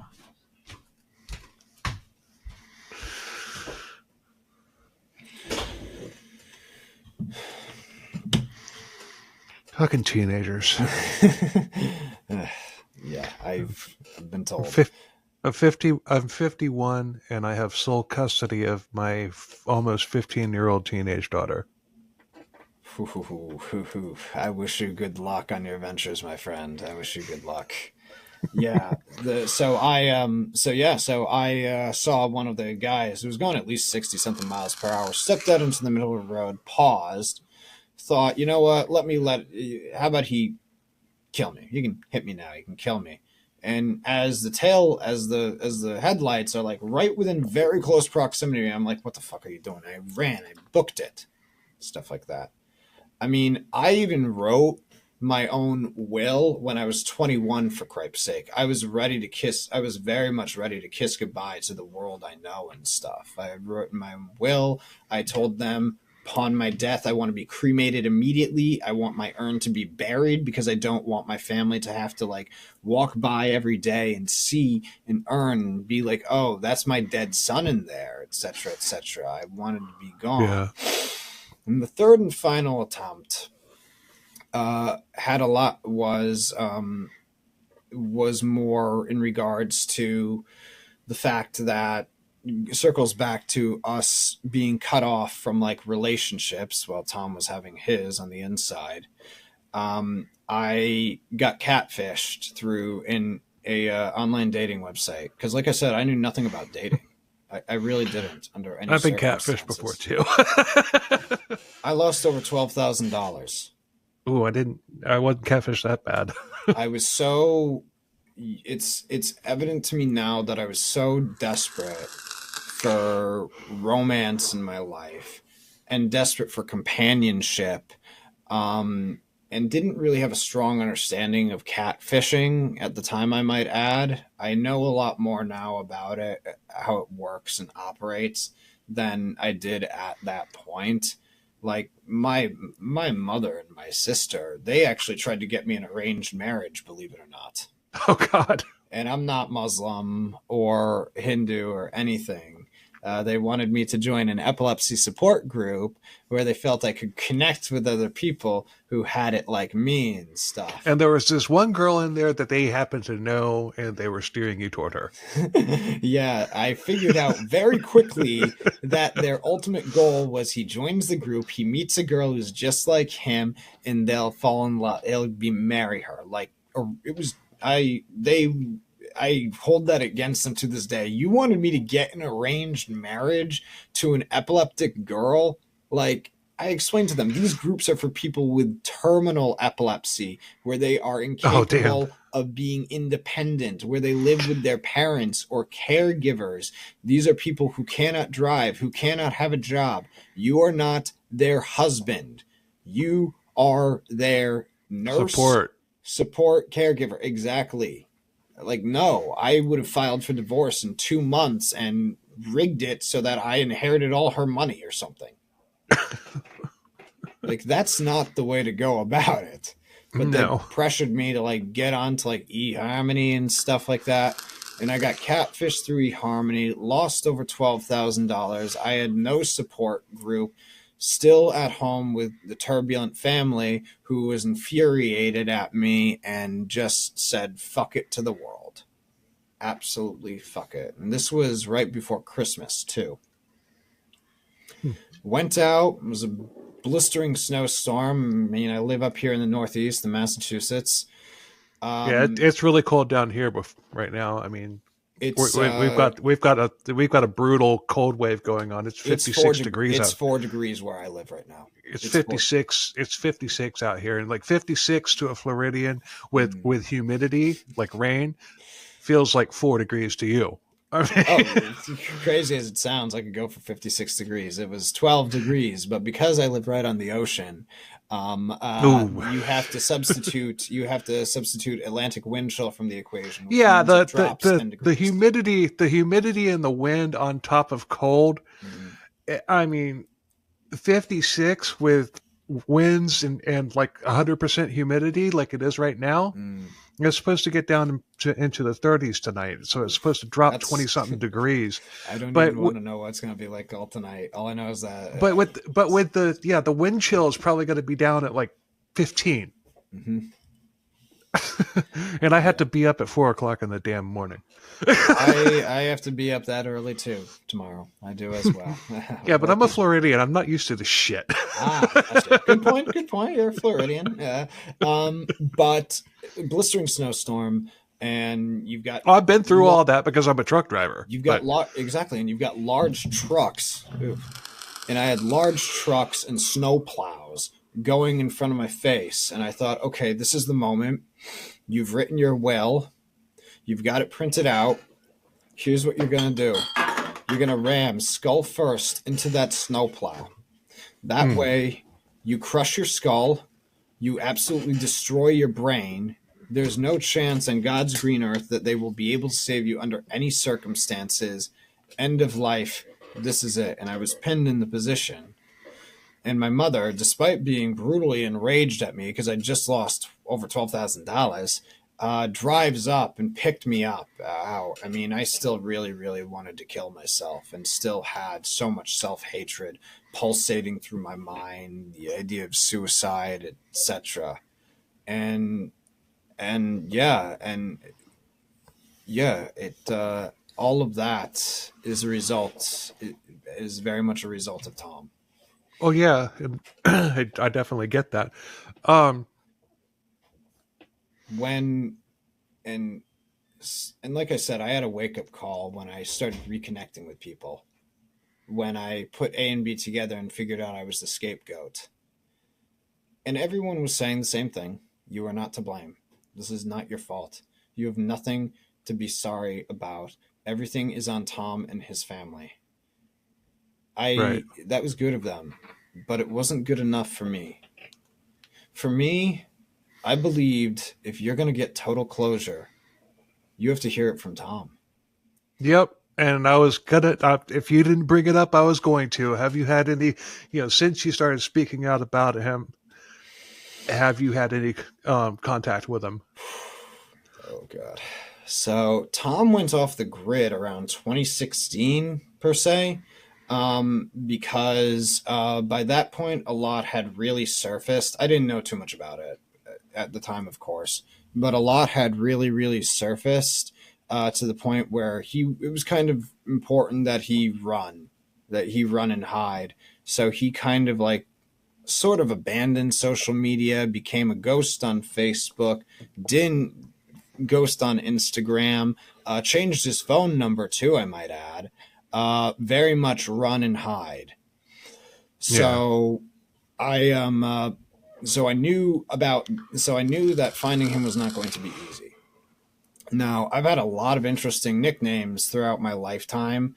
Al, Big Al, Speedy, like Speedy Gonzalez. But one of them is Sicario, if you know what that means. I don't. Sicario in Spanish means hired assassin. It's used primarily. Oh, okay. Yeah, I did. There was a movie called Sicario back in the 80s. One of my favorites. Yeah. Sicario is one of my favorite movies. It's a good movie. Josh Brolin. Sicario is used primarily in Mexico, Colombia, and parts of Venezuela, and it refers to hitmen for the drug lords. Now, where I get the title from, where I get that nickname from, is actually because of my work ethic. The code of a Sicario is this. You do what you're told, you go where you're sent, you work for whoever needs you to work for them, and you get the job done right. And that has been my work ethic for the past 16 years of my life. I do the job. If you tell me to do it, I will get it done. Right. And Sicarios hunt men. This was when I truly was like a Sicario, like I have to hunt him. And what I did was I looked up Tom Locke online, went to Google, because Google is God. You can find just about anything on Google, ranging from steak recipes to pathetic porn.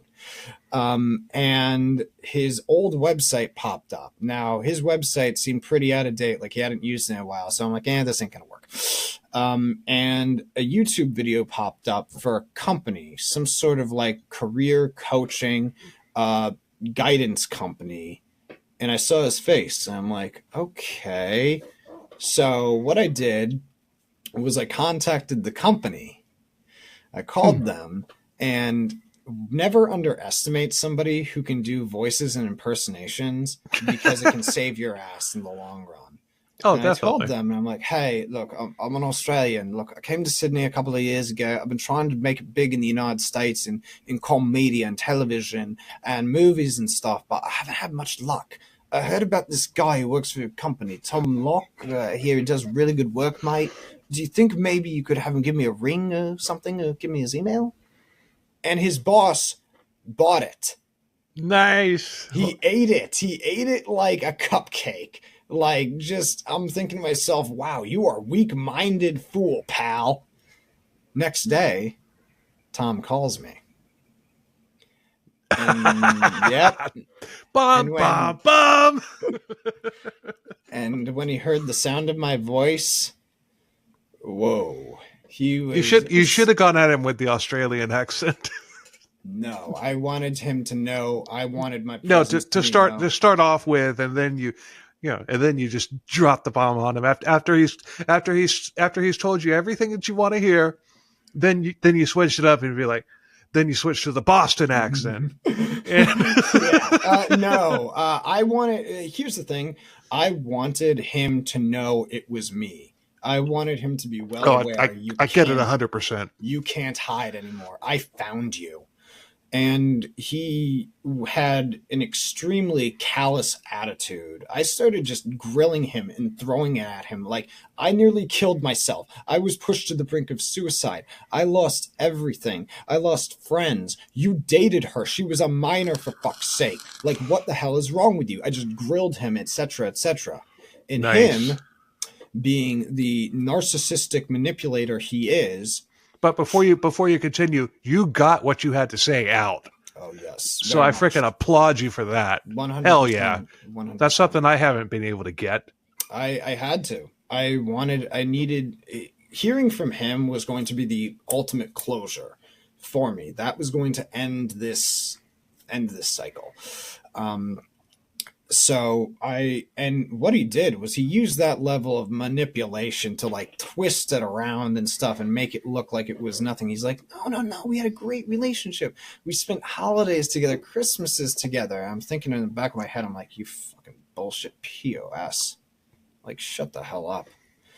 Like our Christmas parties were you bitching us out about how much we sucked. Yeah. But he was very, very callous.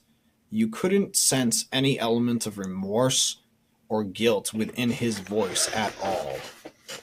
This was a very dark side of him that I had never known or knew could exist. I mean, I think when he unleashed the beast on us, like when he tapped into those raw emotions and made me cry the way he did. That was the real Tom. Exactly. So, and then he would just put on the facade of being Tom, the acting coach.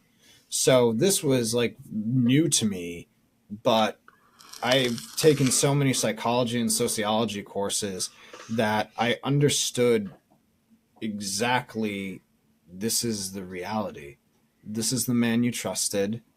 This man is a complete psychopath. Narcissistic, controlling, no remorse, is pedophile. Not afraid under any circumstances to engage in pedophilia. Yeah. Like, we both said it. I was led by a psychopath. And I really did try to pull out him like an apology or confession. But you ain't gonna get that. Exactly. No, I will never get apology. I didn't get an apology, but what I got was because they don't think they've done anything wrong. correct. That's the thing. They in Exactly, their 100%. freaking mind. And I'll tell you what. After I recorded episodes 10 and 11, Mhm. at the end of episode 11, I said I'm going to send these 2 episodes to Steve Hill, the guy that took over for Hobart Freeman after he died, and I did. Um, Think I heard anything back? nope. Nope. Well, here's the he kicker. got it. He got it, and I know he did because I got told by somebody else that he knows who I am. Mm. So, Well, me. so somewhat mission accomplished, but not as much as I would like.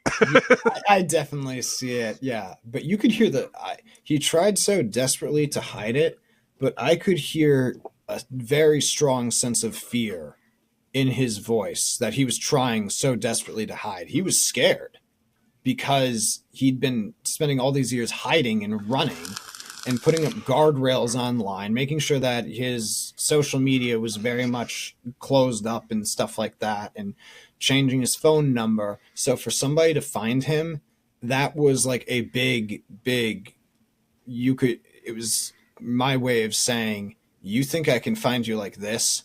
Don't underestimate if I show up at your doorstep one day and knock on your front door. And me, speaking of what you did with Hobart Freeman, so I'm friends with Tom's wife on Facebook. And yes, interesting. Yes, the marriage I'm responsible for. And she, based on the fact that I'm sorry, I'm loving this. I know I'm loving this more than the majority of our listeners that are listening to this right now, but the ones who do understand, they're loving it too. I guarantee it.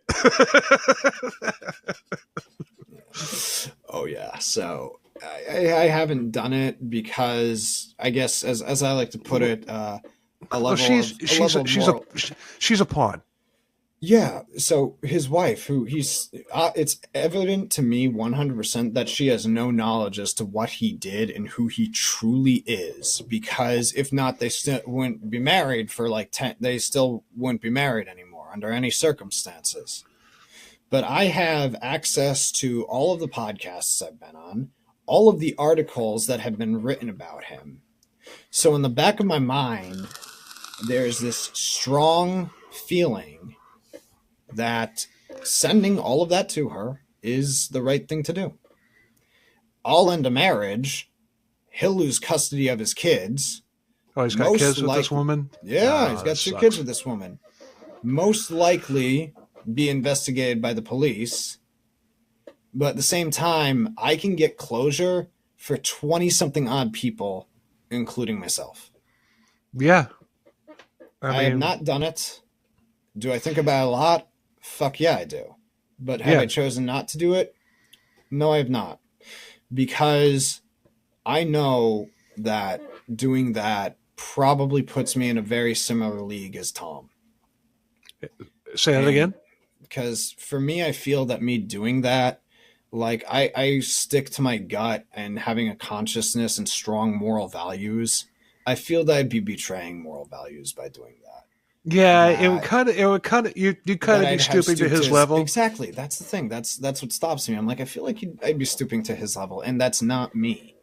So instead, you have gotten to confront him. Correct. Yes. And that's more than most cult survivors will ever get. Yeah. So, I mean, yes. Yeah, and you know what? It sucks to look at it this way, but she's gonna figure it out eventually. Probably sooner than one thinks. Like I said, one of his victims, who's an acclaimed author, who's an acclaimed writer, is writing a memoir about her experience, and there's not a doubt in my mind she's going to disclose his name and everything. And me, so what I do when I'm not doing my podcast or getting like videography gigs and stuff, I do screenwriting.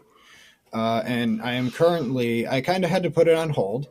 I'm writing a screenplay for a film inspired by my cult experience and everything that myself and everybody went through. I have put it on hiatus temporarily for now because it's such a deeply personal story, not just to myself, but to many other people. I feel compelled that I'd like to communicate with a few of them and kind of hear some testimony and run it by them and kind of like get their insight before I proceed any further, because I don't want to like write this script. I'm connecting with producers and people at Boston Casting, etc.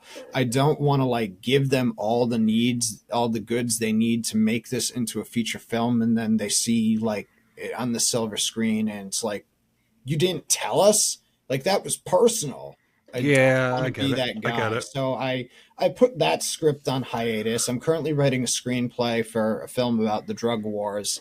I watch a little too much true crime. Careful with the cartels, man. I would say steer away from that. I will not cover a cartel case. This is more about the human element. This is told from a very human element, more from the angle of somebody who's just been stuck in the game and doesn't know how to get out.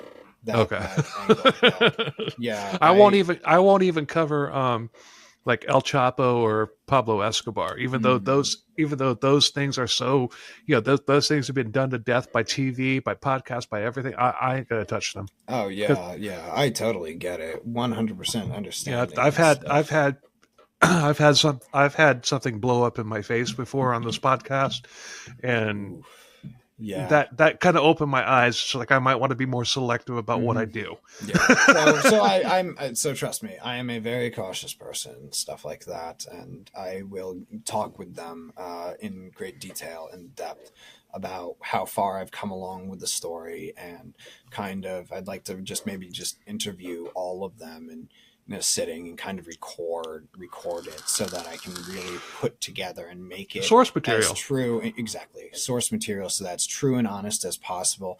And so that I'm not offensive to them in any way, because your movie won't say these, that this is this is written about, based on actual events. Mm-hmm. Yours is going to say this is a depiction of actual events. Yes. So, and that's the right way to do it. You're doing it. Yeah. Yes. You're doing it right. Yeah. So I don't want to hurt them. They've already been hurt. Right. Because here's the thing. I don't owe Tom anything, but I do owe him. You owe him what I owe him. I would not be where I am today had I not made the decisions that I had made then. And it deeply came at a desperate price. I've nearly killed myself 3 times. Had it not been for my wife, she was my saving angel. She was my saving grace. Had it not been for my wife, I most likely truly would have gone through with that 3rd attempt at suicide. And people would have had to bury me back in December of 2019. So I owe her my life. But what I owe Tom is the fact that a boot in his ass. What I owe him is, of course, the credits he's been able to give me that have helped me to garner attention from like casting directors, etc. Those performances, those highs. And also what I owe him is the fact that you have given me a purpose to be a vocalist, to be open and tell the truth about the cult world, its existence. That comes with a cost, though. It comes with a cost. The way I describe my story and my experience is that I experienced the Weinstein scandal before the Weinstein scandal even existed. Like, I learned about the Hollywood underworld when I was learning about the Hollywood underworld when I was 14, before the media even really got their hands on it and was talking about it and stuff. So one thing that I owe him is, okay, you taught me what to avoid when it comes to show business. Yeah. But what he owes me is, because there's one thing, yes, closure, and also like he probably the one thing that destroyed me, that he ever did to destroy me, was he contributed to heartbreak, a great deal of heartbreak that suffocated my life for the longest period of time.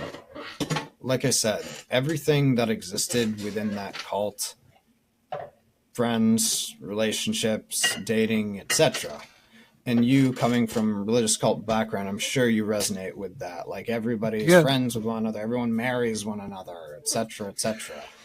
Oh, we didn't get to that, thankfully, in my experience. But I mean, I'm sure that if it hadn't folded, it would have happened. Yeah, but I'm happily married now to a woman who I love dearly more than anything else. But there was at one point another woman. She was my best friend, but also I kept it.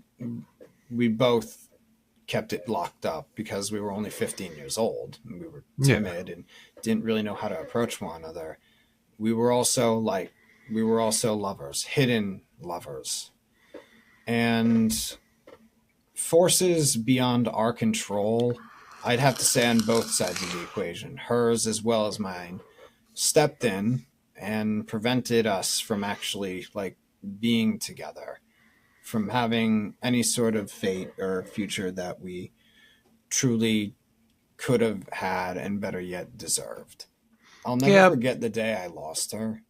But at the same time, you know, that happens with teenagers all the time. Parents step in and be like, "Now I'm putting my foot down," and in a lot of cases, actually was kind of one of the people who did contribute to this destruction.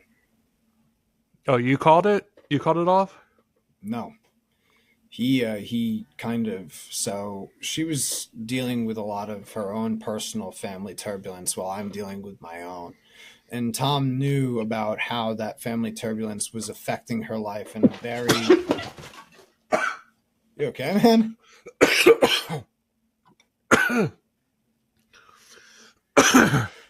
Yeah. Hold on.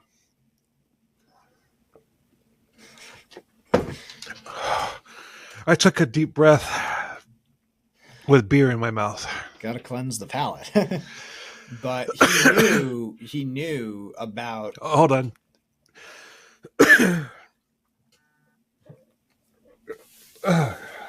Okay. Start over with he knew. Okay. So he knew. So he knew how we felt about one another. He absolutely knew, because here's the thing, like I said, she was my best friend more than anything else, but we were also secretly like deeply, deeply in love. And I'll never forget the day she left. This actually refers to the play where I dropped the F-bomb accidentally and he gaslighted me like there was no tomorrow. We had just finished casting for it and everything, and when she got her role, I don't know why it was, but something triggered a spark in her. And she just burst into tears, like sadness that I'd never seen her display in all my years of knowing her. She marched out of the studio. Tom yelled at her, which was extremely inconsiderate and cruel of him. I feel like I should have... part of me wanted to pursue her, but another part of me was unsure what to do, because, of course, there was a certain element of fear, and Tom was good at controlling people. And that was the last time I saw her. And, yeah, so she just bolted from the group. And she moved across country out to the Midwest. Damn. And that, and here's the kicker. So everyone... Have you told your wife this story? What? Have you told your wife this story? She knows about her. She knows. Okay, I was just wondering. Yeah, she knows about her. She knows about her existence and stuff like that. And yeah, and what happened was after she left, we started following, myself and the group members, actually the entire school started following her on social media. For me and the group members, we were following her as a means to kind of see how, if she was okay, if she was safe, if she was coping with whatever troubles it was. And she changed a lot. We saw photos of her that kind of like made us raise our eyebrows a bit. I remember she cut off like all of her hair, and she had like beautiful long hair and stuff. And that kind of, I don't want to say it hurt me per se, but it felt weird because I'm like, that's not her. That's not Right. her. I mean, that was And her now. yeah, no, I know for a fact that she grew her hair back out again, etc. Oh, that's good. And everybody in school, you see, in the eyes of the public, we were not best friends. They looked at us as a couple, even though we never dated, we never had a relationship or anything. We kept that locked up inside. We were so timid and scared, and we both had the same feeling of, I'm not good enough for you. That was something that we both shared, that we didn't feel we were good enough for one another. Well, that was something that was something that Tom was instilling in all of you. Oh, yeah. To just, I mean, what if Tom had wanted her? Oh my God! He's keeping everybody from hooking up while isolating everybody from everybody else. Just in case he wants to have his pick of the litter. I would have snapped his neck. But still, he knew how I felt. But still. Knew. Think about that David Koresh follower that I just told you about earlier with his guitar. Yep. Oh yeah. Hell, think about that scene in Sons of Anarchy where this guy hooks up with with this girl, and then the leader takes her right in front of him into the bedroom and plows her. I mean that's what this is. I mean, and that's what he was doing. Luckily for everybody involved, it didn't get to that point, but that's what he was doing. He was wanting to have, all the women not attached to anybody else in the group that he had isolated. He was full. He had the next step of being a destructive cult leader, already in hand. Yeah. He had the plans ready. Mm-hmm. Yeah. And thank God it blew up in his face. Otherwise, it would have been like a freaking sex cult and all that stuff with him with a freaking harem. I'm telling you, that movie Midsommar and watching that orgy scene. Whoa! I haven't seen that movie yet. If you want to see movies about cults that can give you a good shock factor, but isn't that movie in a different language? No, it's in English, and only part of it is in Swedish. Oh, okay. I might watch it. It's mostly in English. Yeah. That one, I watched that. That was probably one of the most disturbing films I'd seen, because being a cult survivor, it triggered a lot of blowback. But so much taunting happened. People were spreading heinous, awful, god-awful rumors about her. And of course, those rumors circled back to me because of how the public perceived us. So I had to take all of this. I'm telling you, he was setting himself up to have a harem. He totally was. And I can remember, and here's the thing, he was not afraid to contribute to that group of people, that big social group that was chastising me, hurting me, taunting me, mocking me like there was no tomorrow. I remember I was, this is probably one of the most hurtful things, the lowest he sank in the entirety of his life, or at least towards me, my experience, was I was doing a monologue and I wasn't doing too well. I think it had to do with something romantic, I can't remember. And he started slowly spelling her name out. It's like D-E-V, and I'm like, stop, don't stop. And I'm trying to keep myself together, but I can't. And I couldn't, because it hurt so much, because that was a bullet to the heart. That's that's playing fire and gasoline. And I think some of the others got him to cool down. But me, I was falling apart. It was too much for me to handle. And I do feel that a lot of the group members kind of tried to hint to me that it was time for me to move on and I needed to let go. But they eventually quit. And I realized that on my own, that they came to the understanding. They're like, he loves her. We can't attempt at breaking his heart. We can't force him to kind of end everything, give up and quit. he's going to have to discover it on his own. He needs to let go on his own. Right.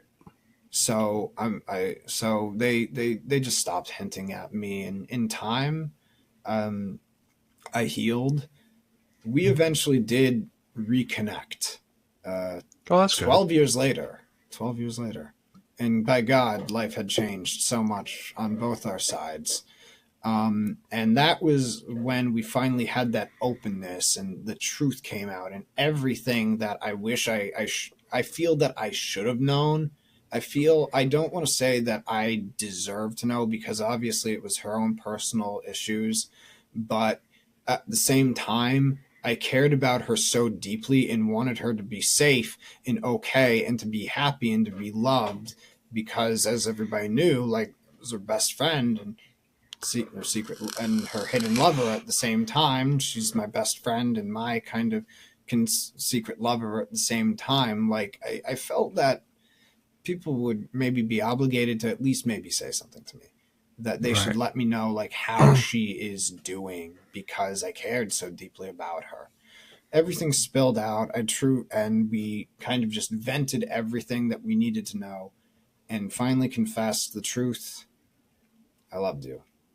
I always loved you. And she was like, I always loved you too. And that was a beautiful, somber moment to officially get that closure. Because I think before that, the closest thing to ever You just happen. wanted to know. You just Yeah. wanted to know if your feelings were returned. Oh yeah. And they were 100%. She was the same way. She, young, timid, didn't think you're good enough, when reality, in my mind, she was perfect. She was remarkable and stuff. Yeah. And I think one of the reasons why I fell in love with my wife, I mean, there's 1,000 reasons why and stuff like that. But I think it does circle back to that first, that love that was lost, is that my wife is my best friend, the person I want to do everything with, who I want to go to movies with, who I want to party with, who I want to have a good time with, who I want to dance with, who I want to laugh with. And when the person you love more than anything is your best friend, like, it's how it was then. It's how it is now. So I feel like I saw Well, a yeah. lot of very strong elements similar to how I felt back then within my wife. Well, there you go. I mean, one door closes, another one Yeah. opens. And You know, I feel, I really feel god awful and kind of hate myself that I wasn't there for her the way she really needed to I maybe. think we all have. I think we all have that one from years back Mm, where we're just like, what, what if? yeah. I think we all have that. And But you're I know exactly where our life would be now, had, like, we been able to prevent those forces, had I intervened, had I stepped in, had I gotten up the courage to stand up to Tom and be like, just let me know the fucking truth, you piece of shit. Had I yeah. stepped up and gotten the truth out, I know that I could have done something. I know deep inside my heart of hearts that I could have. But you're not. But the thing is, you're not gonna do that when you're in it. No. When you're in quicksand, you're not going to sit back and say, "Hey, why am I in quicksand?" Yeah. You're going to just try to get the fuck out. Yeah. And and it's just like the whole time that I was in this, for whatever reason, I had this ability to critically think as a child, Mm.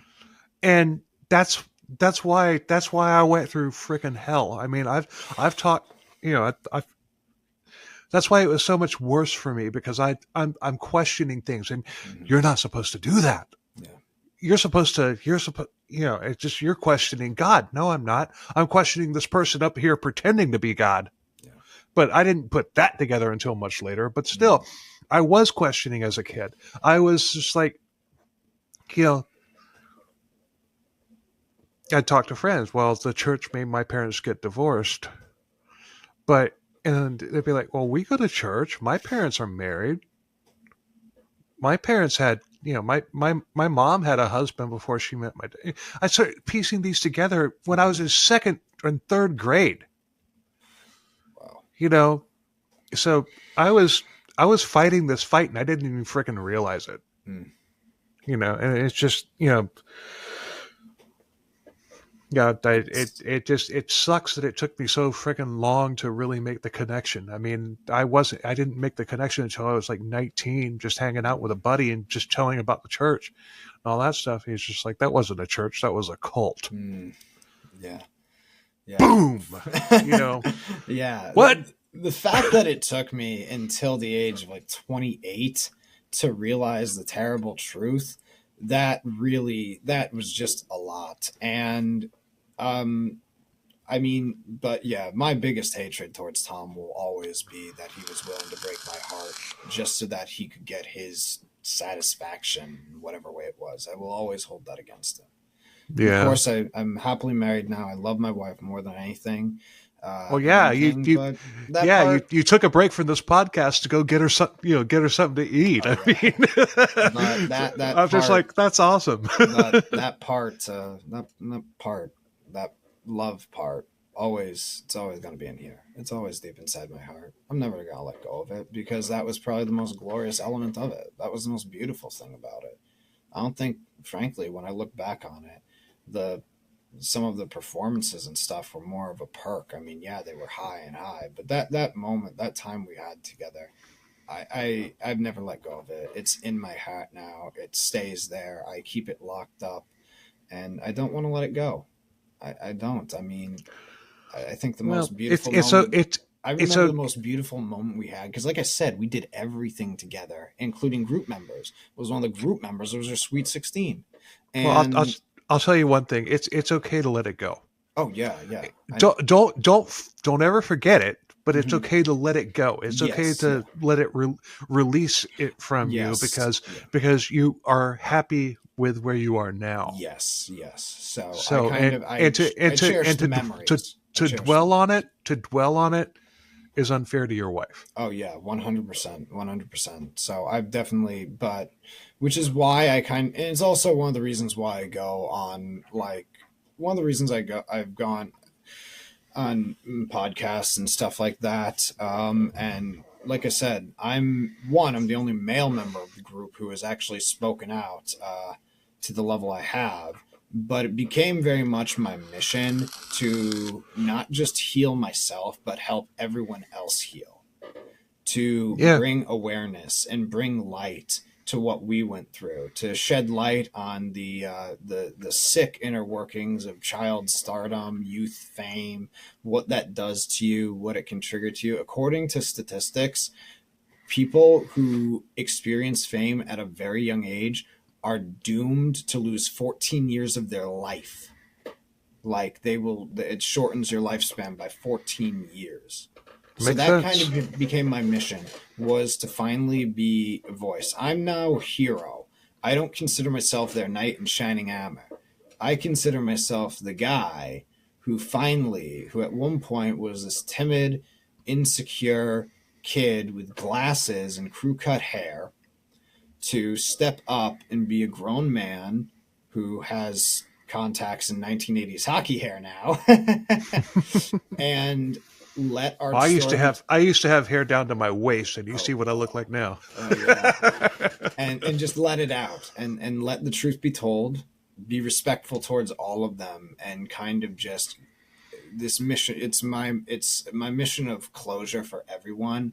For awareness. That's why I've become so vocal about it. Is like I found a certain level of purpose from that. And you know what? You're in the same boat as I am. Mm-hmm. You really are. And I'm glad that I mean, it was this was a very interesting story. I mean, I was just like I was like emotionally involved with it, and and like I said earlier, it doesn't matter what somebody went through. All cult survivors have been through fucking hell. And it's just, for you to be stepping up, doing this as a cult survivor. You have your own podcast. That, that's like, I'm doing the same thing. Yeah. So for these days, what I try to do is I try to hold on to like the precious memories, like the golden moments, and not let the trauma kind of destroy me, because I lived it. I lived what the experience of what happens when you let the trauma destroy you, and I've nearly killed myself 3 times. Yet I'm still alive and breathing. I mean, I didn't even expect to see the age of 30. I truly expected to be dead by 27. Like James Dean. But no, here I am alive and kicking, and I very much have, thanks to the love, support, and guidance from my wife, and being vocal on other podcasts, such as Was I in a Cult and Trust Me, and now this one. It's helped me to definitely pave the road forward and focus more on the present and the good times that are to come, rather than let the past kind of follow me everywhere they go. Right. Yeah. So, I mean, I'm all for it. Well, obviously I'm all for it, but I'm just doing the same damn thing. But, you have a podcast of your own? Yes, what is it? I have a podcast called Chatterbox, where I talk about movies, mayhem, and millennial madness. A lot of people I interview are kind of media junkies like myself. A friend of mine who's a writer, I give like movie reviews and opinions about about what's the latest movie. Is it good? Is it bad? Is it terrible? And stuff like that. So yeah, I kind of talk a lot about that. I'm an encyclopedia when it comes to film, so I got a lot of fun facts about movies that most people might consider to be worthless knowledge, but I consider it to be valuable knowledge. Oh, I'm right there with you. Yeah, we'll link that, and we'll also link the episodes that you've been on podcasts like Trust Me, and what was the other one? Was I in a Cult? Was I in a Cult? Yeah, I know about them. I've never really listened to them, Mm-hmm. but I do know that they exist. Yes, I know they've both been around longer than I have, and I'm pushing 3 years. So, So yeah, Al, it was great having you on. It was very enlightening, and honestly, you are only the second cult survivor that I've the third cult survivor that I've actually had on the show. So, it's just like I've talked to a lot of cult survivors. A lot of them just prefer to talk to me. They don't want to come on the air, and that's fine too. That's okay as well. But that was it was a great story, and thanks again for coming on. Check out his podcast, Chatterbox, and YouTube and all the platforms. Spotify and YouTube. I'm still battling with Apple Podcasts to get it on there. Curse you, Steve Jobs. I know your pain. I don't think we got onto Apple with CKCB until like episode 12 or something like that. Wow. And we submitted it like after we released episode 1. So, but anyway, thanks for listening, everybody. Be sure to check us out, on YouTube, on Spotify, on iHeartRadio, on Apple, or wherever you get your podcasts. Like, review, share. Do the same thing for Chatterbox. And until next time, later. Adios, folks.